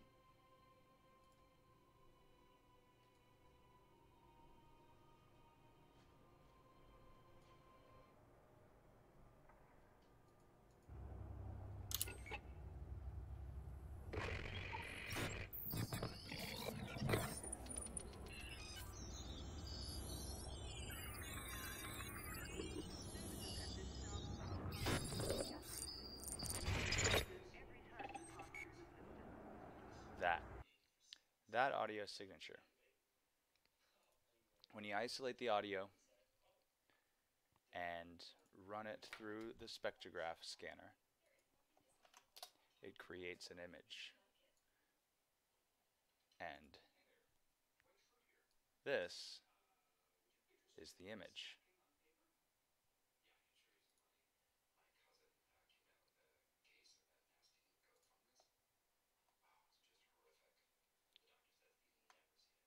You can see the Thargoid sensor, the Thargoid probe, and the Thargoid schnickle, I forget what the other one is called.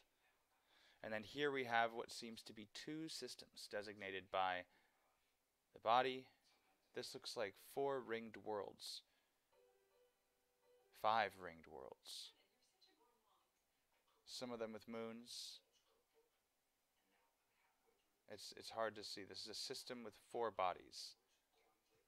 It looks like. And look at this one. Alright, so this it. Don't know what this means really. There's a message encoded even deeper inside of this image, and this was an encoded message pulled out of the Thargoid signal. So that's just a peek into the depth. So when people say that Elite Dangerous is a shallow game, or that there's nothing really going on in it, I disagree. That's a part. This is I replicated this. This isn't something that was fabricated by anyone. I took the video file, pulled the audio out of it, went online to a spectrograph scanner, and made it. And I got that result. So um, the Thargoids contain orders, or perhaps a map of some kind. I don't know. But it's interesting. It's very interesting, I think.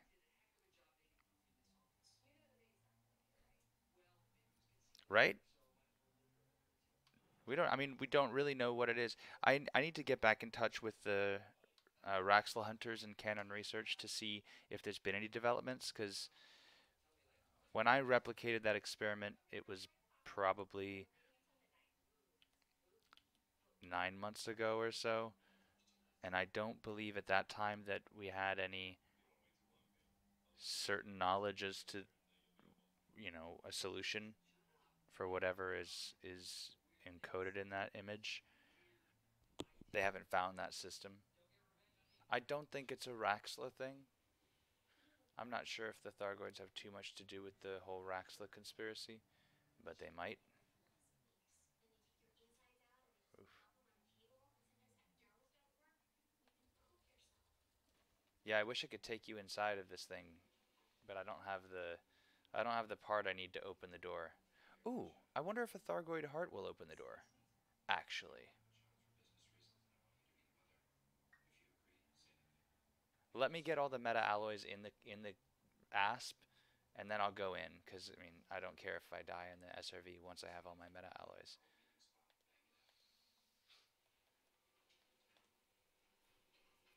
But I don't want to lose the heart, actually. That's the most valuable thing. Maybe I shouldn't. I might just have to come back another time.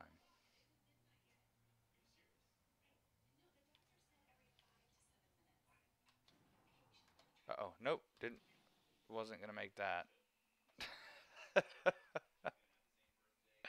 I lacked the conviction to go for it.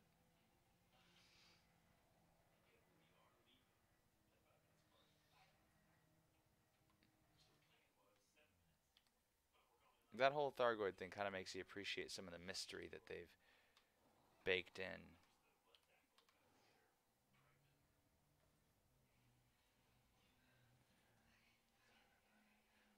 TMG1 goes to the Thargoid planets to collect meta-alloys. The middle scouts out the galaxy, and the third looks for planets that will be suitable for settling on.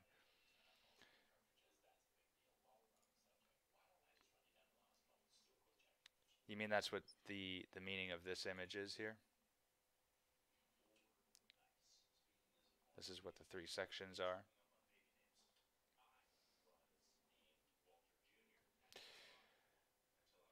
Let's see, it could be. I'm not sure what the addition of the three Thargoid artifacts implies. These are important to fire up the Thargoid device inside the structure. You have to put one of each of these into certain receptacles. And then boom, you get the map, the audio signal, and then this.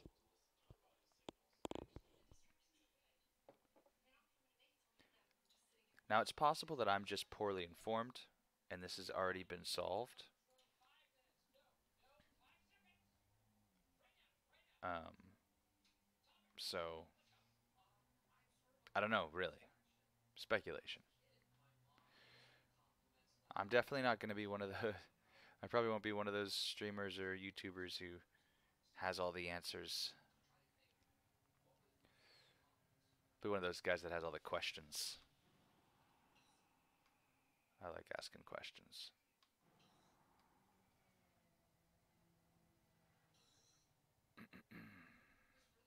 Well, I feel happy that I'm going to be getting a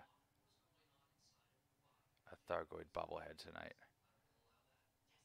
I don't want to count my hens till they're hatched, but...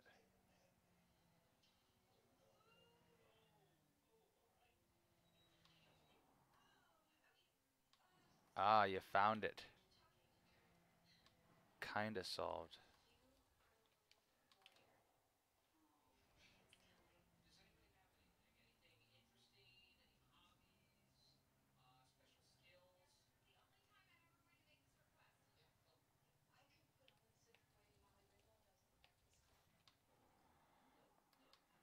No, missed it.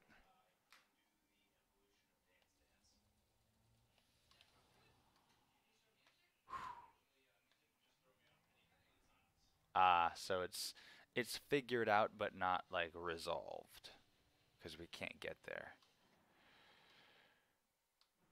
Boy, FDev with their arbitrary permit locking of systems is really something.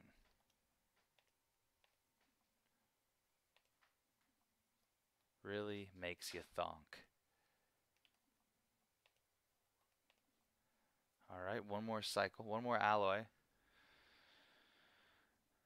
I bet there's a technology broker much closer than the Witch Head now, though.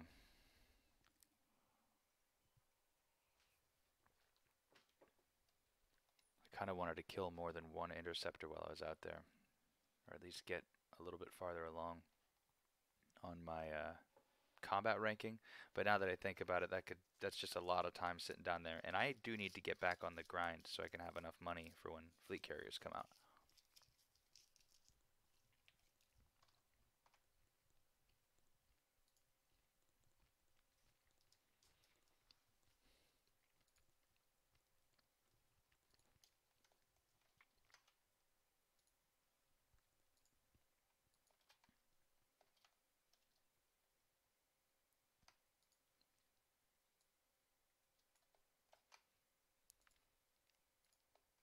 I'm looking at that link right now, DX.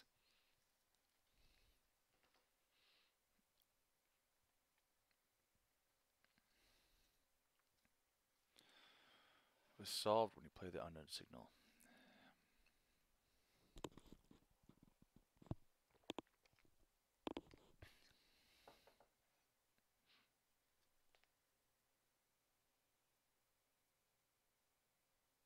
I knew that they were distances. I felt like it was a strong reference to the Voyager disc and the way that they used the dashes and system to like map out the distance to pulsars and quasars to like show where Earth was.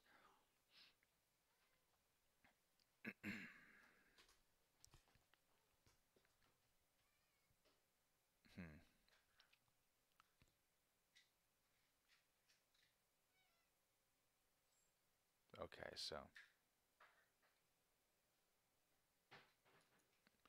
I know that a lot of the stuff built into the Thargoid stuff was used to find other Thargoid stuff. And they kind of like mapped out the locations of all the structures in that way, branching out slowly.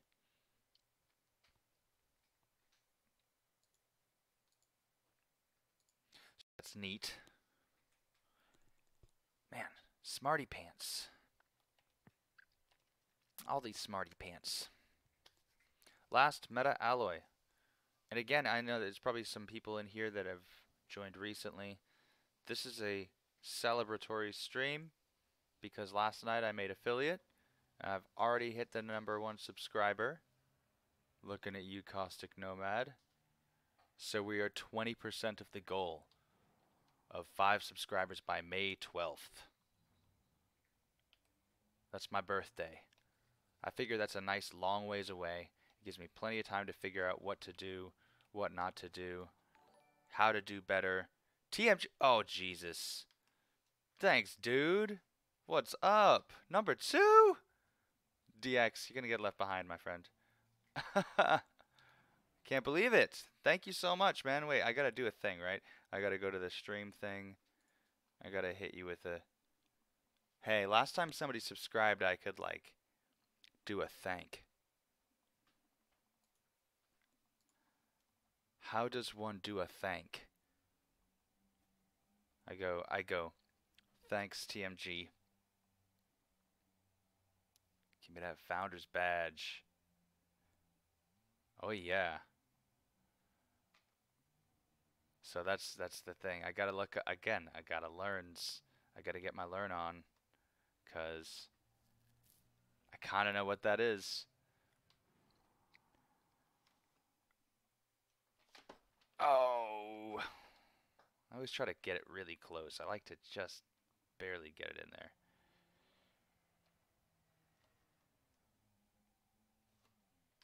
I wonder if I should grab an extra meta alloy and take it to Deciat. No, I gotta go to. Yeah, I'll do that. I'll do that on my next stream, because I do have to go to bed after I get the bauble. But then I could go to Deciat with one meta alloy, and that'll be fun. See how long I can survive in Deciat with one meta alloy to give to a noob. Do we want to get some like PvPers to try to protect me? We could play like a.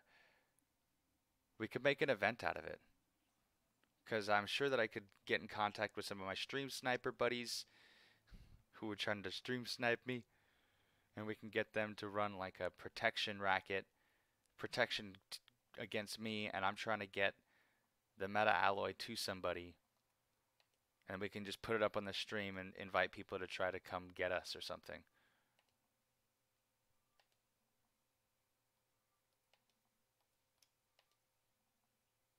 Is that a fun? That sounds kind of fun. TMG, do I have to give you the badge, or that's it? You got it, founder. Okay, you got the badge. There it is. You both got it. First, just say to Tony you're stealing Thargoid shit. You mean Bob? Bob's the guy who's the far god homie. Tony's the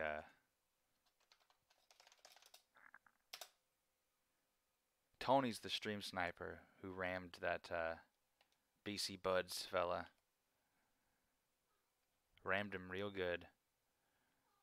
Alright, it's now it's 10 jumps now that I got all these alloys. Real quick, let's check the module health here. Getting a little banged up. The hearts are doing their work. I just want to make sure that my cargo hatch doesn't go. Just keep that in good shape. Cargo hatch and canopy. Get me to the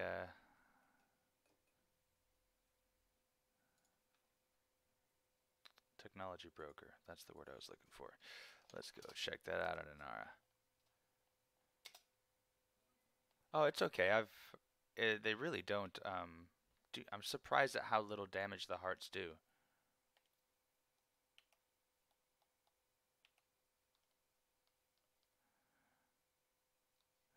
It's not hurting me all that bad, and I've got plenty of AFMU. Also, hey Killa, what's up, dog?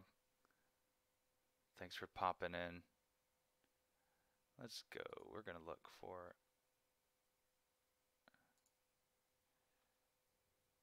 FDL versus gunship. I mean, I use a crate with a lot of Gauss cannons on it.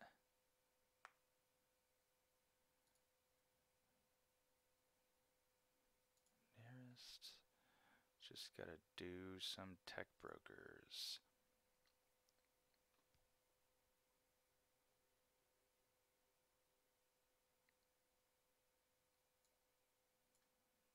Really, the nearest one is 300 light years away? I guess I'm way out in bumfuck Egypt, aren't I?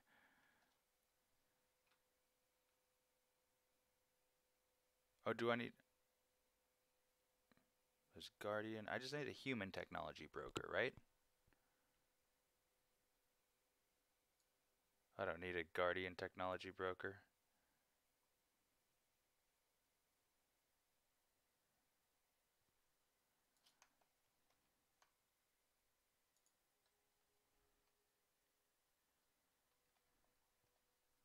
No, I swear there was one in Wellington.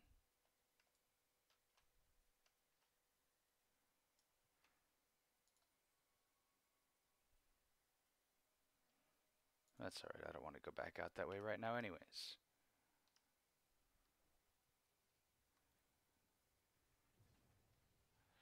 I'm not going to Shinra with a heart and 11 meta alloys in an unarmed aspects, TMG. I suppose I could go to PG if I wanted to. But I mean, I could have done it in Wellington when I was down there, had I the meta alloys. The technology broker, or maybe in Evangelis, I think it was Wellington. One of those systems down in Witchhead does have a tech broker. It's just so far it didn't show up on the nearby list on Inara, so.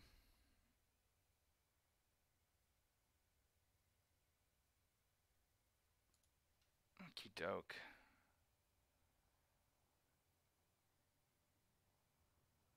This is where I'll call it a night. As soon as I buy that Thargoid Bauble, that'll be the ceremonial victory stream end cap. I did not expect to land subscribers on really ever. Like, this is pretty cool. I'm chuffed.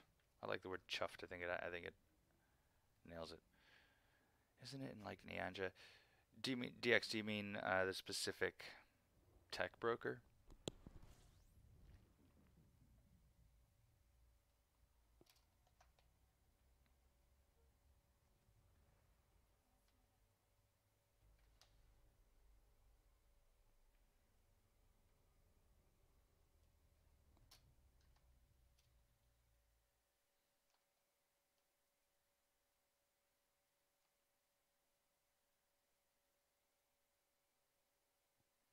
A lot of maps to do. Maps for somebody else to do.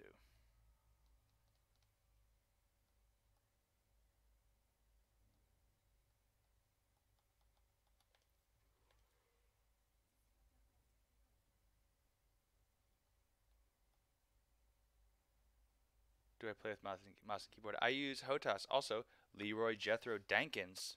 Cool name, dude. And hello, I have not seen you yet. Welcome. Good to see you. Let me point the camera down a little bit. I'll see if I can give you a look. I also posted my setup on my Instagram, which I should link in the channel. There's my HOTAS throttle and stick. It's a CH Products Fighter Stick Pro and throttle. I really like it quite a lot. Built like a truck, this thing. Helps with the immersion a lot too. So Leroy, I'm glad you stopped by, man. Pleased to see you. This is my my celebration stream because we just totally crushed the follower goal. Crushed it. You guys crushed it.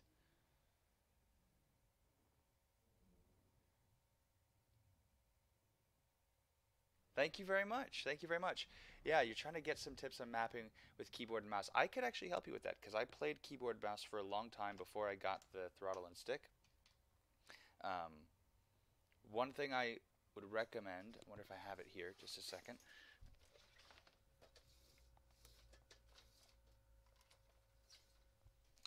If you can get yourself a mouse that's got one of these bad boys on it, that'll get you a long way. You'll want to put landing gear, targeting some of your targeting cycles, hardpoint cycles, whatever you want to do. You can put some extra stuff on the mouse over here, save you a lot of time. In general, like some of the philosophies for binding keyboard and mouse is there are certain systems that you want to have a lot of redundancy for. Especially, I mean, 5 is, you can still do quite a bit with 5. Mostly what you're going to want to do is get all of your key bindings on the keyboard nailed down and comfortable. There are some things that you're going to want to have bound twice. So, for example, you're going to want to use, you have throttle and up. If I recall, I had Tab and Shift, I moved for throttle up and throttle down because I wanted I wanted W and S to be lateral up and down, and D and A to be my left and right. And then I mapped Q and E to roll, and I put yaw on the mouse left and right. Because having yaw on the mouse, having roll on the mouse is dangerous. His roll is always in every ship the most sensitive input. And having it on something that is as free and moving as a mouse can be really dangerous. So my first tip is get roll off your mouse, put it onto Q and E, and get yaw on the mouse. That's right. Yeah. I definitely did that. What else did I do on the keyboard and mouse that I would recommend?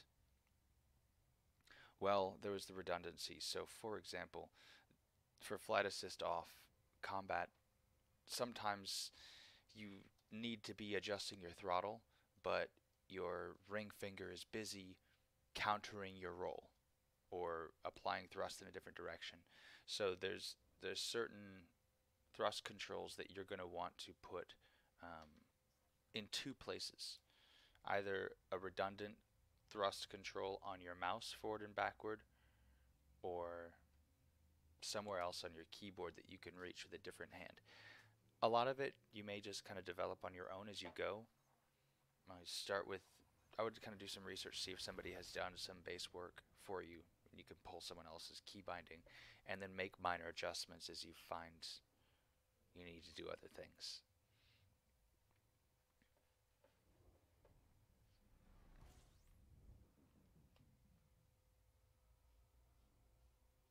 Getting the right input for Elite is just crucial. 1, 2, 3, 4 for pips. I used 1, 2, 3, 4 pips. I didn't.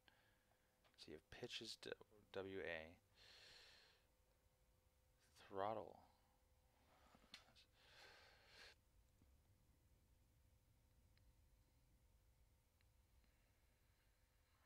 Roll. Interesting. See, pitch on the keys. I'm not sure if I would want a digital input for my pitch. Pitch and yaw being those your two primary cardinal directions. Those are the ones that you're going to want the most fine control over the intensity of the input. And so I feel like my advice would be to try to use pitch. Okay, sure. I'll start the thought over. Let me know when you can hear it, because I want you to hear it.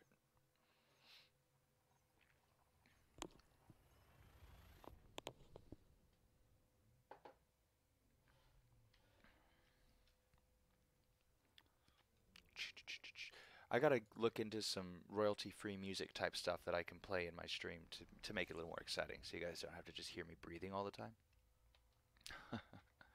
But I don't want the same old like dubstep. I was listening to No Copyright Sounds playlist today on YouTube, because apparently that's the one that's been recommended to me, and it's all dubsteppy, which I don't have anything against dubstep. It's fine, but I gotta find something that's a little more,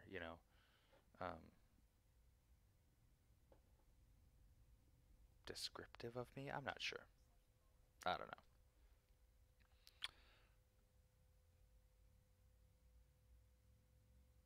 Killa, it's interesting. I didn't know you use the function keys for your panels too. Of course, because you've moved 1, 2, 3, and 4.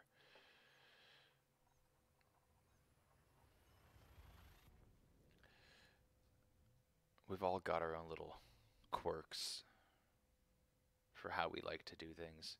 So tomorrow I'm gonna finish editing this YouTube video I'm working on. This is my first major editing project where I'm doing all the scenes and all this other stuff, but it'll be pretty cool. Magic sword. Is it royalty free, Leroy? Because that's what I'm looking for. I need that. I need that free stuff.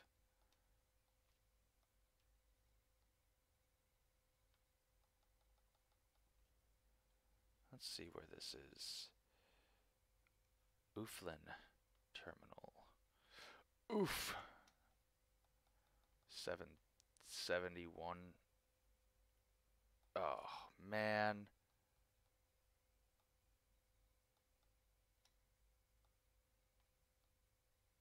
Where is it? That's not so bad. My home system has a station 55 kilolight seconds out, so it's like a 7-minute flight. That's okay. We'll kick back our heels, maybe look at some funny. Oh, Jesus. No, come on, man. It ain't going down like this, dog. You'll never catch me. Oh, a little messy. A little bit of mustard. That's okay. I like mustard. Ooh, I'm dropping frames. I don't know if you guys are seeing that, or if it's because you guys are seeing this that I'm dropping frames. It's your fault. You did this to me. What's up, Barnum? Another new face. So many new faces. Guys, I feel like the fucking prom queen right now. Okay, stream is still smooth, so it's just my game is having a hard time. Alright, we've set a course for fun. I mean, Ooflin Terminal. So anyways, Leroy, you were saying, talking about the genre. Oh, Magic Sword genre. Cool. I will look into that. For some reason, it's making me think of how I used to listen to the old MIDI tracks from the Final Fantasy games, the old Nobuo Uematsu composers. I love that guy. Ko Otani, the guy who did the score for Shadow of the Colossus. That is just incredible music. Incredible.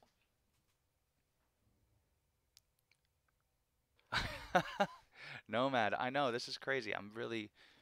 You guys are so cool. Thanks for hanging out. Barnum Starbase. You mean, what is that? Is that browser game, Starbase 13 or something? Or where you are,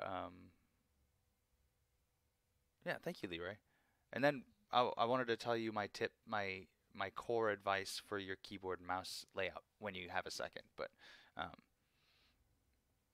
Barnum, tell me about Starbase. I'm curious what you mean. Music, or do you mean, is this game, that crazy like RP game that I heard about? A space sim about to come out. No. Can you put a link to it in the chat for us? I'd love to take a look at it. We've got probably 7 or 8 more minutes before we get to Ooflin Terminal, so might as well look at something. Thank you. Appreciate it. Yeah, I'll put it up for us all to look at. We can speculate. I have to be careful. I've so much invested in Elite Dangerous. I have to be careful of other space games, and I know that there's going to be some new and exciting space games coming out soon.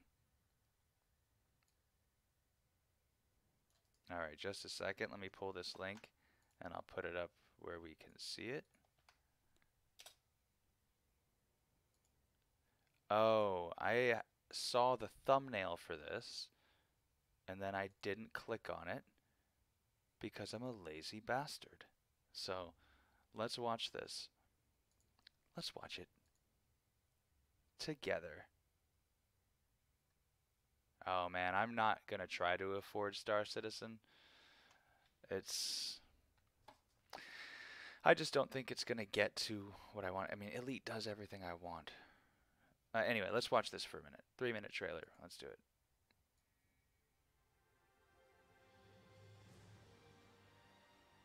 Oh. I saw somebody cover this. Scott Manley, I think, did a little video on this.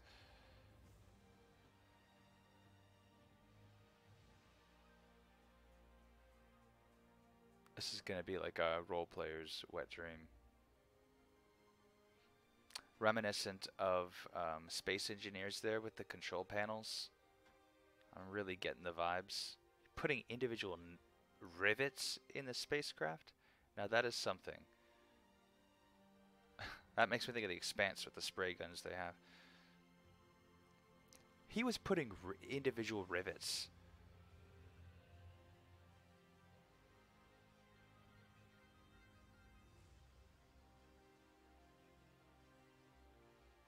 It's making me like feel stuff seeing mega structures like that.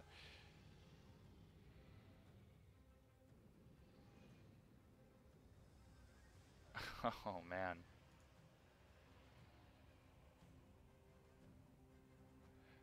I wonder if all of these little dudes are like NPCs that you create and manage, or if this is supposed to represent full player cooperation in combat. Like, what exactly are we looking at here? Because this looks neat. Objective, defend. That,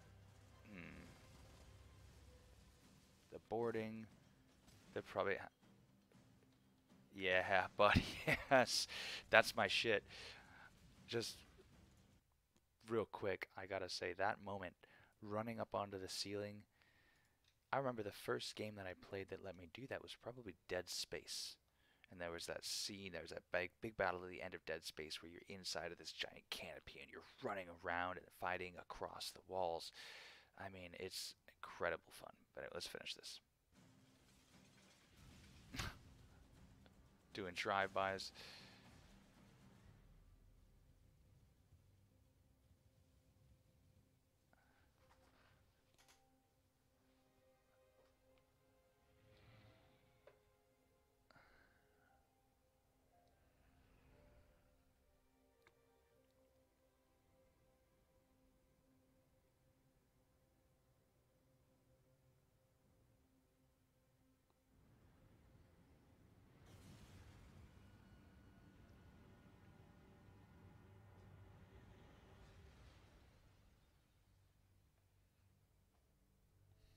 Space engineers. Crash ship scenario.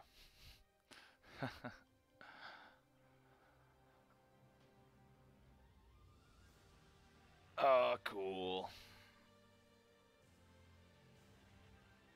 All the pieces.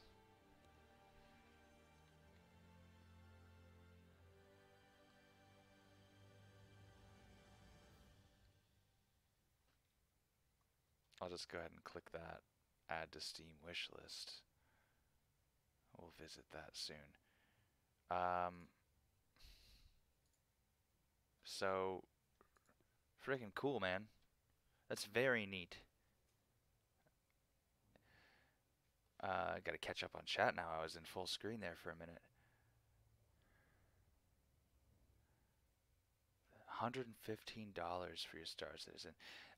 Barman, I agree with you. I don't trust Robertson Space Industries. Thanks, man. I will grab that link. Yeah, Killa. I'm with Killa. I've got all of my eggs in the elite basket. I mean, I'm as invested as one can be. I'm the leader of a squadron. We've got a player-made faction. I'm now streaming Elite Dangerous. Yeah, and still in Star Citizen, one of the things that the enduring disappointment for Star Citizen for me is that it is one system with, as far as I know, one world, and it's static. It's static though. The time never changes. In Elite Dangerous, when I log out on the surface of a world, unless it's tidally locked, when I log in the morning, it'll be, a different time. It might be nighttime, it might be daytime. The worlds are evolving and revolving and rotating and spinning. Um, I mean, Star Citizen looks thrilling and in depth, but it's missing a lot. It's missing a lot before it's.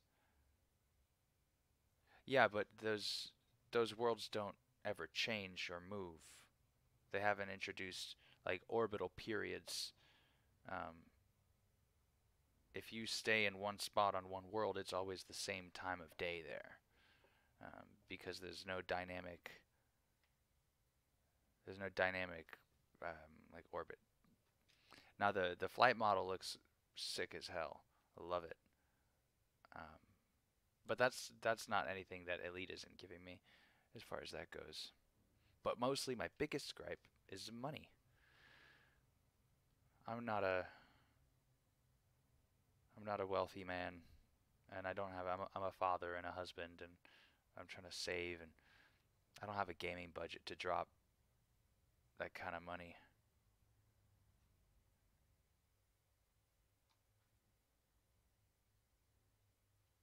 That's mainly the thing is I think I'll pay for the paid DLC that Elite's gonna drop at the end of 2020 because they're putting more work into that than they've put into the original into the base game.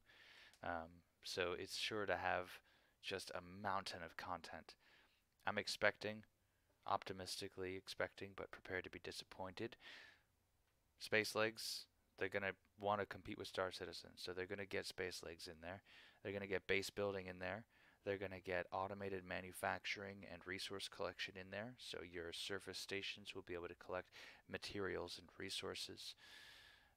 That's going to have kind of a plug-in feature in with the fleet carriers too. I'm sure you might be able to have a surface station that mines a special resource for the fleet carriers to jump. I'm imagining squadron settlements. In craters, we could have our own little city. Um, I don't know about atmospheric landings. I could see them getting away with not including them somehow, even though I think that they should include them. Uh, I could see why they would take a back seat to space legs and a couple other features.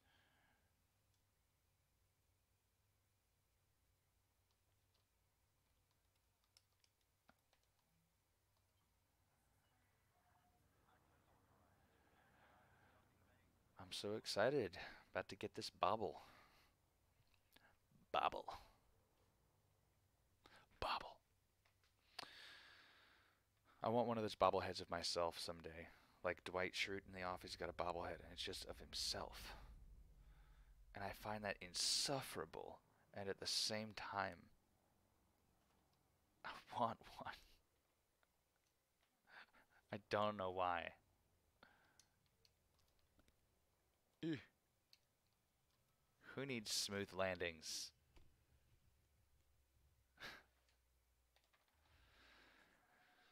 I gotta stretch. My back is hurting.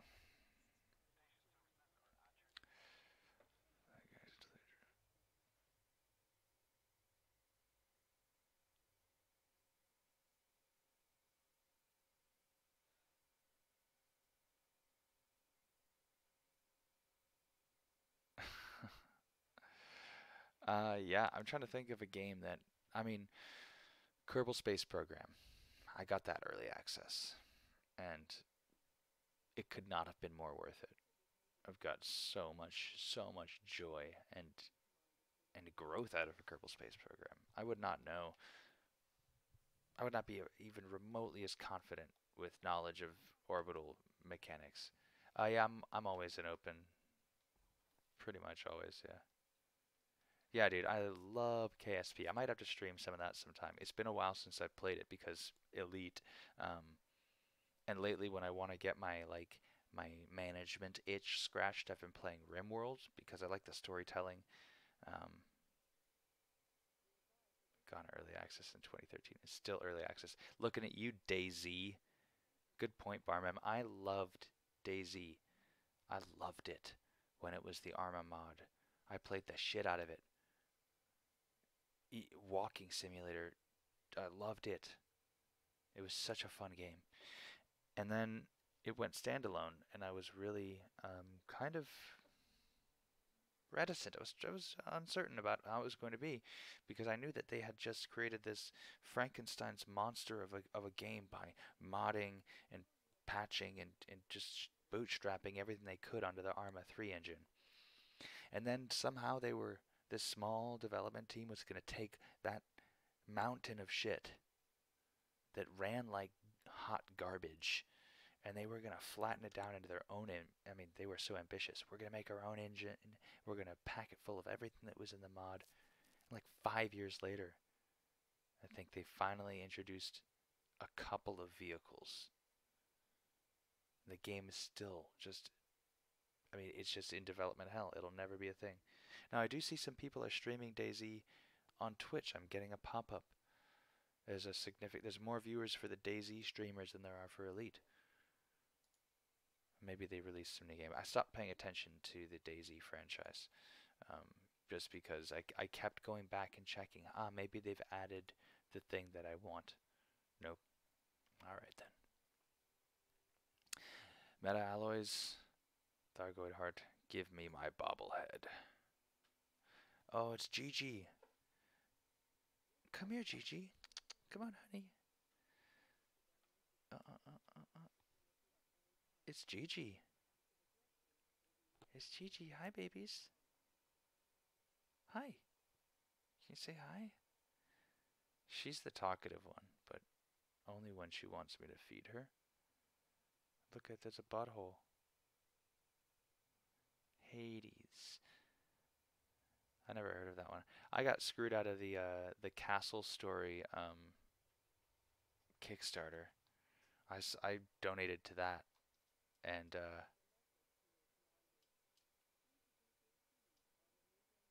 kitty butt. Yep, I made it. I can knock that milestone off. Stream your kitty's butthole.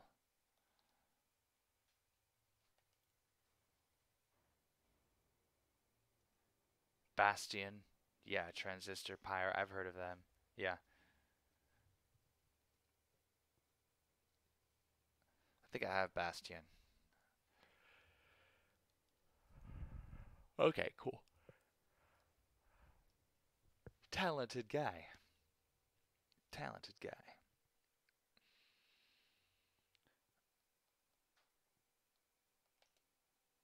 Let's attach this bobble. Oh boy. Staying up this late is bothersome sometimes. Oh, man, I'm hungry again. Maybe I'll have some cheese and crackers before I call it. Hmm? Well, Leroy, a lot of people are going to tell you to do the Seos Sothos run. There's a lot of like places where they'll tell you to go and do certain things that are these established methods to easily farm Fed rank, but really you can kind of do it anywhere and anytime.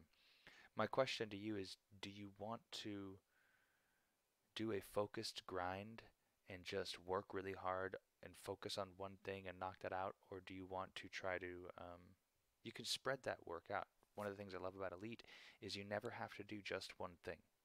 So while you're doing exploration, you could sell that exploration data at Fed to specifically federal aligned factions, and then while you're earning money advancing your exploration rank, you're also earning federal rank.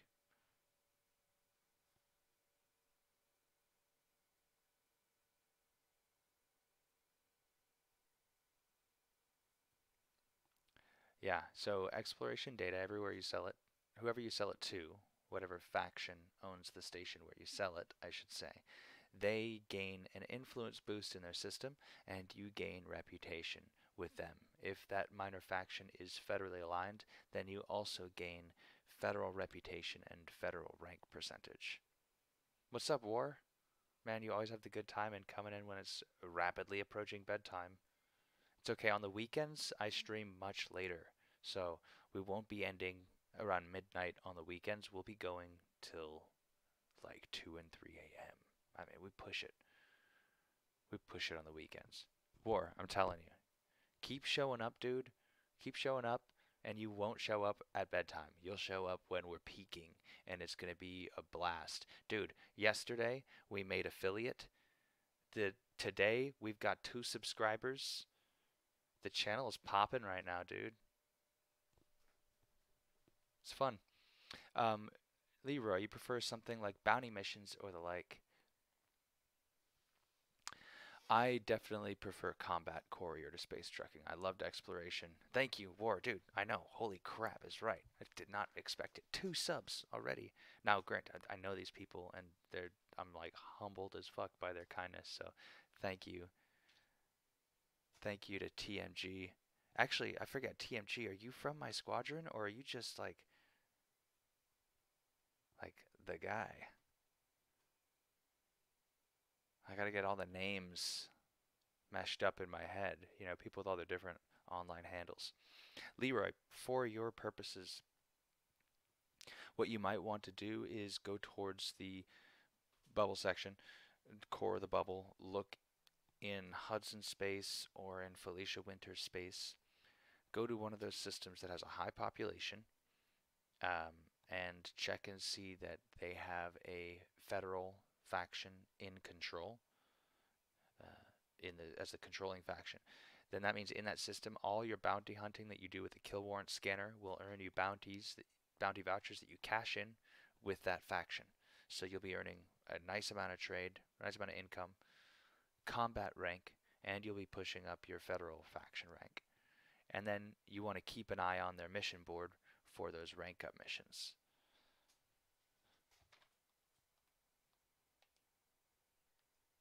So yeah, this is great. For my celebratory stream, I went out and I earned myself that bobblehead.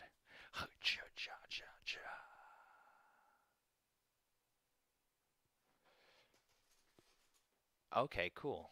You're a transplant. Good. 10, 2.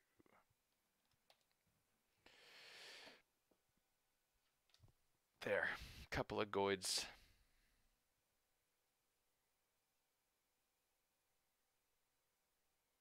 Yes, that's right. DX can relay. So what? Wait, uptime. Ward, did you just try to do a command that I haven't enabled yet in my channel? Is that something I gotta figure out? Because I gotta figure a lot out. Now that I'm an affiliate, I didn't expect it to happen so fast. I thought I'd have more time to learn some shit, but here I am.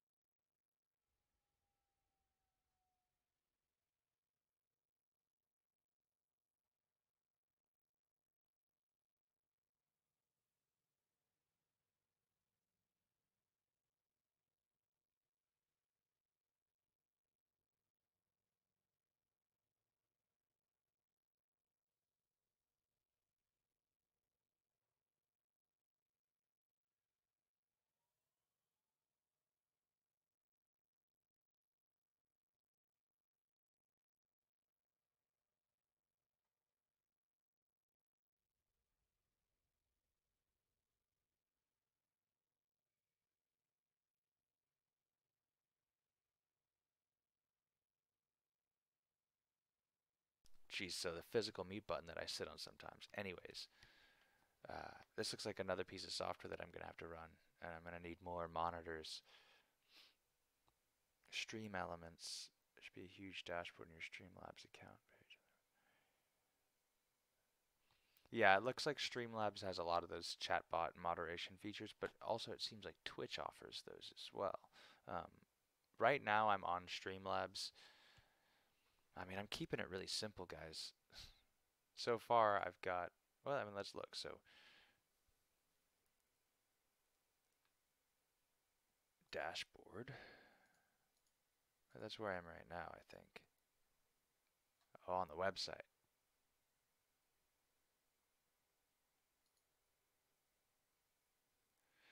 Interesting.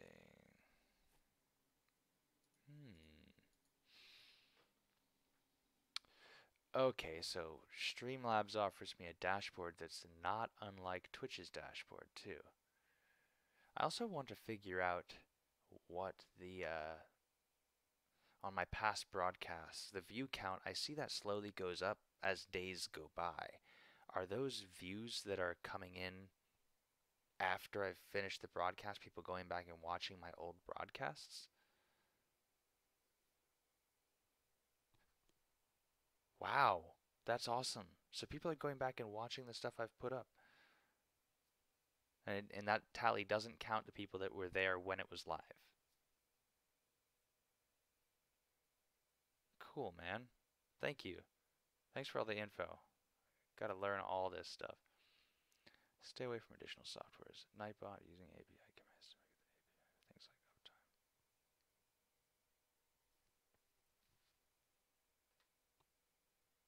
Yeah, or I do want to try to avoid too many concurrent programs just for my...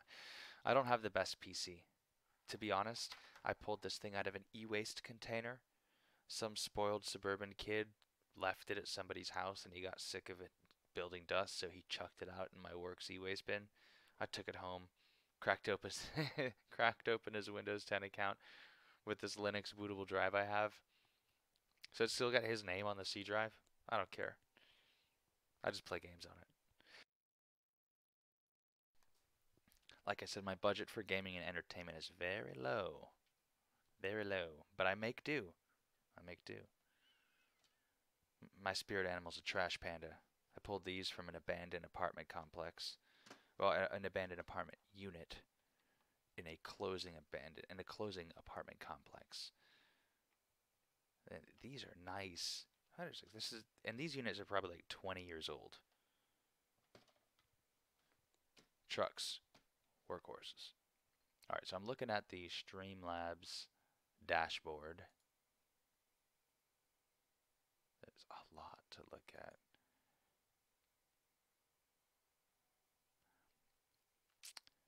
All right, so let's see, do me a favor, since I put it up there. Can you, in the suggestion box for the channel, I think I've got it in one of the tiles there, will you go there and write out like the things that you think I need to get on first? Some chatbot stuff so you guys can send commands and participate in the channel in some way. If you think there's some crap that I should look up to learn about. Let's see, you can also tweet me. I think I've got my Twitter account linked. If there's something you want me to look into for the channel, absolutely tweet me. You can tweet me stupid memes that you want me to show the stream sometimes. Yeah, I'm totally open to having some, viewer participation. Anything that makes it more fun for you guys to hang out. I'm all ears. I'm going into this whole thing blind. And I think that might work to my advantage, because I don't really know what to do. I don't really know what not to do. We'll see what happens. So far, so good. Interesting rewards for channel points. Great. Thank you, DX. That's what I'm gonna find out. So I know that I'm gonna whip up some emotes. So we'll have some new emote tiers that we can introduce. I also would like to know if there's some way that I can differentiate, because I've got viewers and subscribers in here that are in my squadron, and I'm so grateful for you guys for showing up and being here for it. That's super cool of you, because you don't have to. There'll be no disciplinary actions in Arborcalum for not participating in my Twitch fancies. I just want you to know that.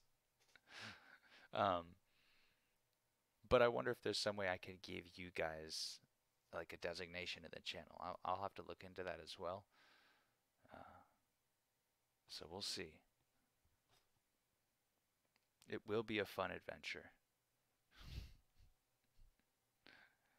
It will definitely be a fun adventure. It already is. Having a blast. And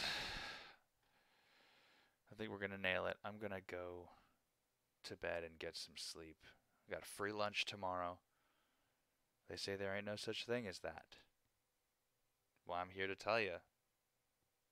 There is.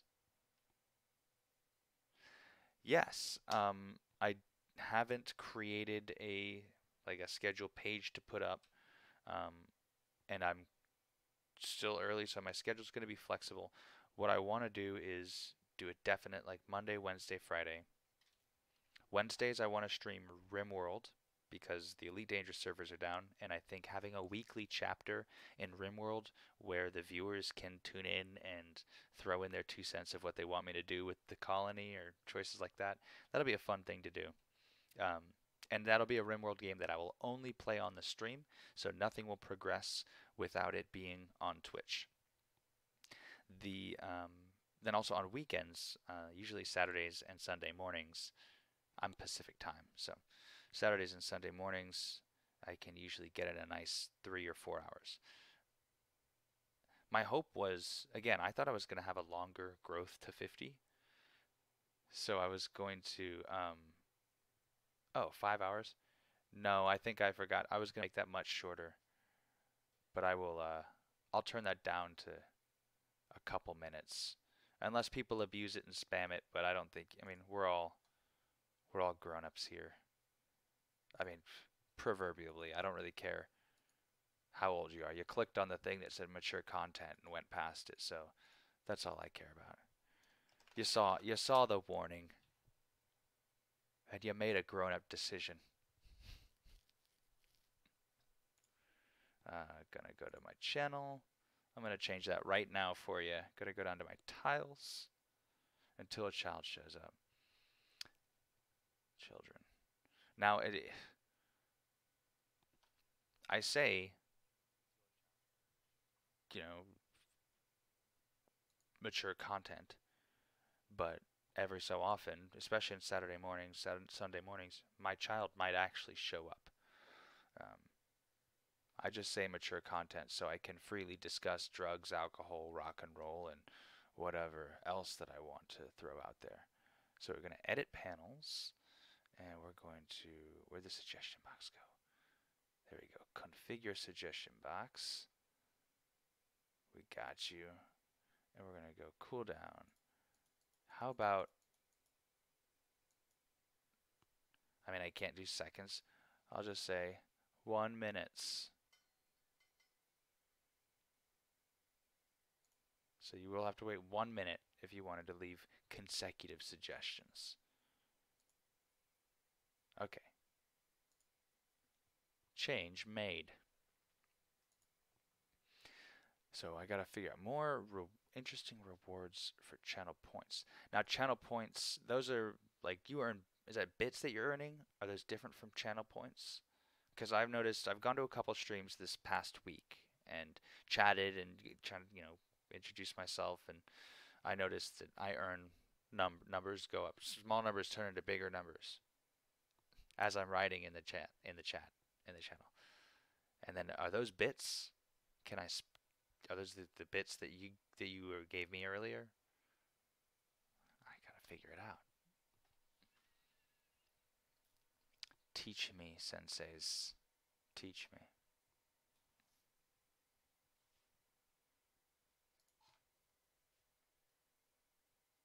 Okay, you didn't get those bits chatting. Okay, so channel points are different than bits. Cheers are bits though, right? That's what you get. It said cheers. You gave me 100 cheers, but those are actually bits. I almost feel like I'm like going into a cult. You gotta cults always have to break the languages down.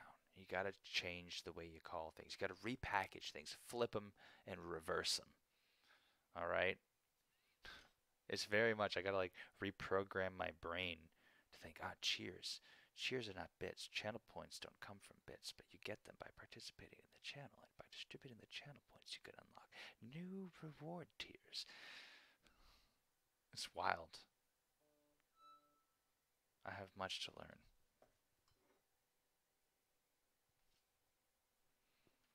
What is this spam message I got? Yeah. Man, the spam is out of control. We are under attack. Constant attack. Most of my job is responding to and handling spam threats. It's crazy. Look at my baubles. You get points from watching, following, viewing consecutive hours and days, cheering with bits, and of course, subbing. Cool. I think that'll be my goal. Yeah, I want to get, if I can get a reliable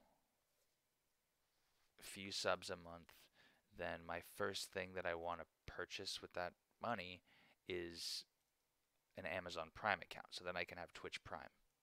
Because I feel like without Twitch Prime, I'm going to be missing a lot of features and ways that I can participate in the community with you guys. And I can't very well be successful at streaming if I don't, put my chips on the table and get a Twitch Prime account.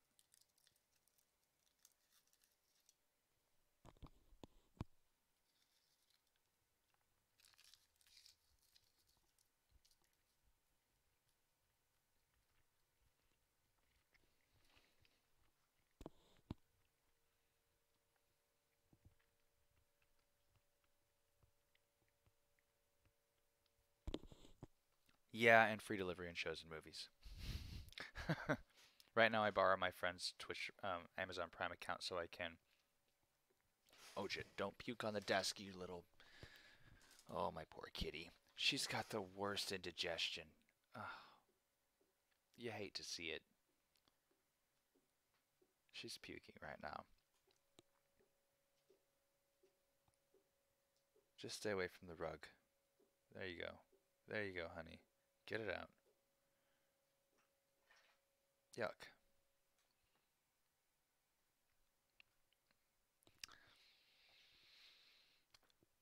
Disgusting. Now I've got to clean that up, which I think is a great way to end the stream. You've had cat buttholes, and now we've had some puke. Although if I wait long enough, she'll just eat it again. No.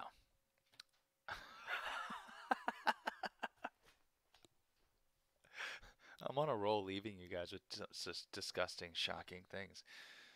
I don't want that to be my niche, though. I'm not going for that.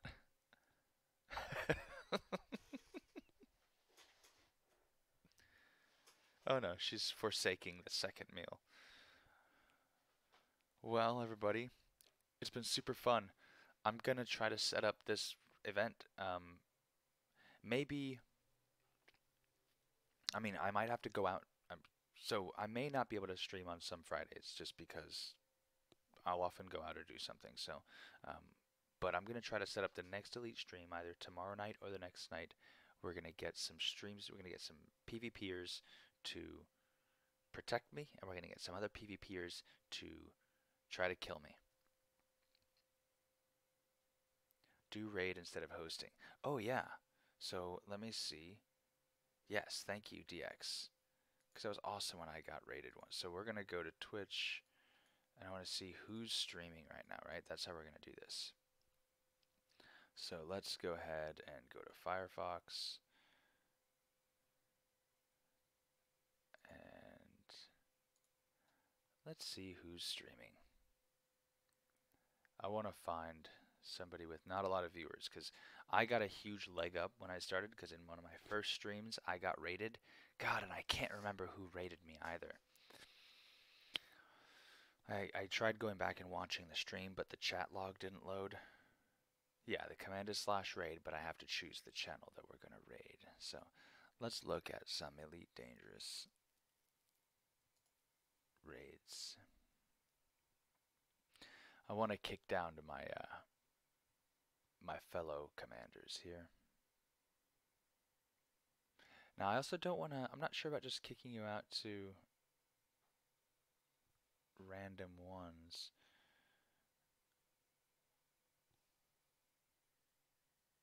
What is Leroy streaming?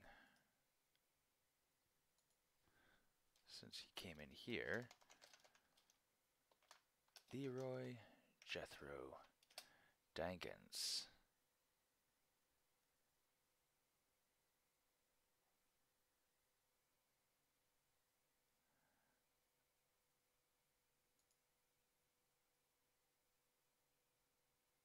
All right.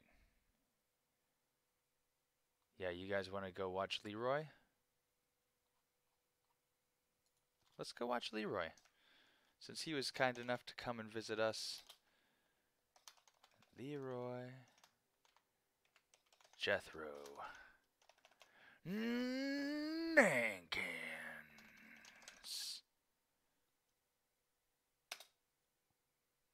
Wait, invalid username. Raid. Leroy Jethro.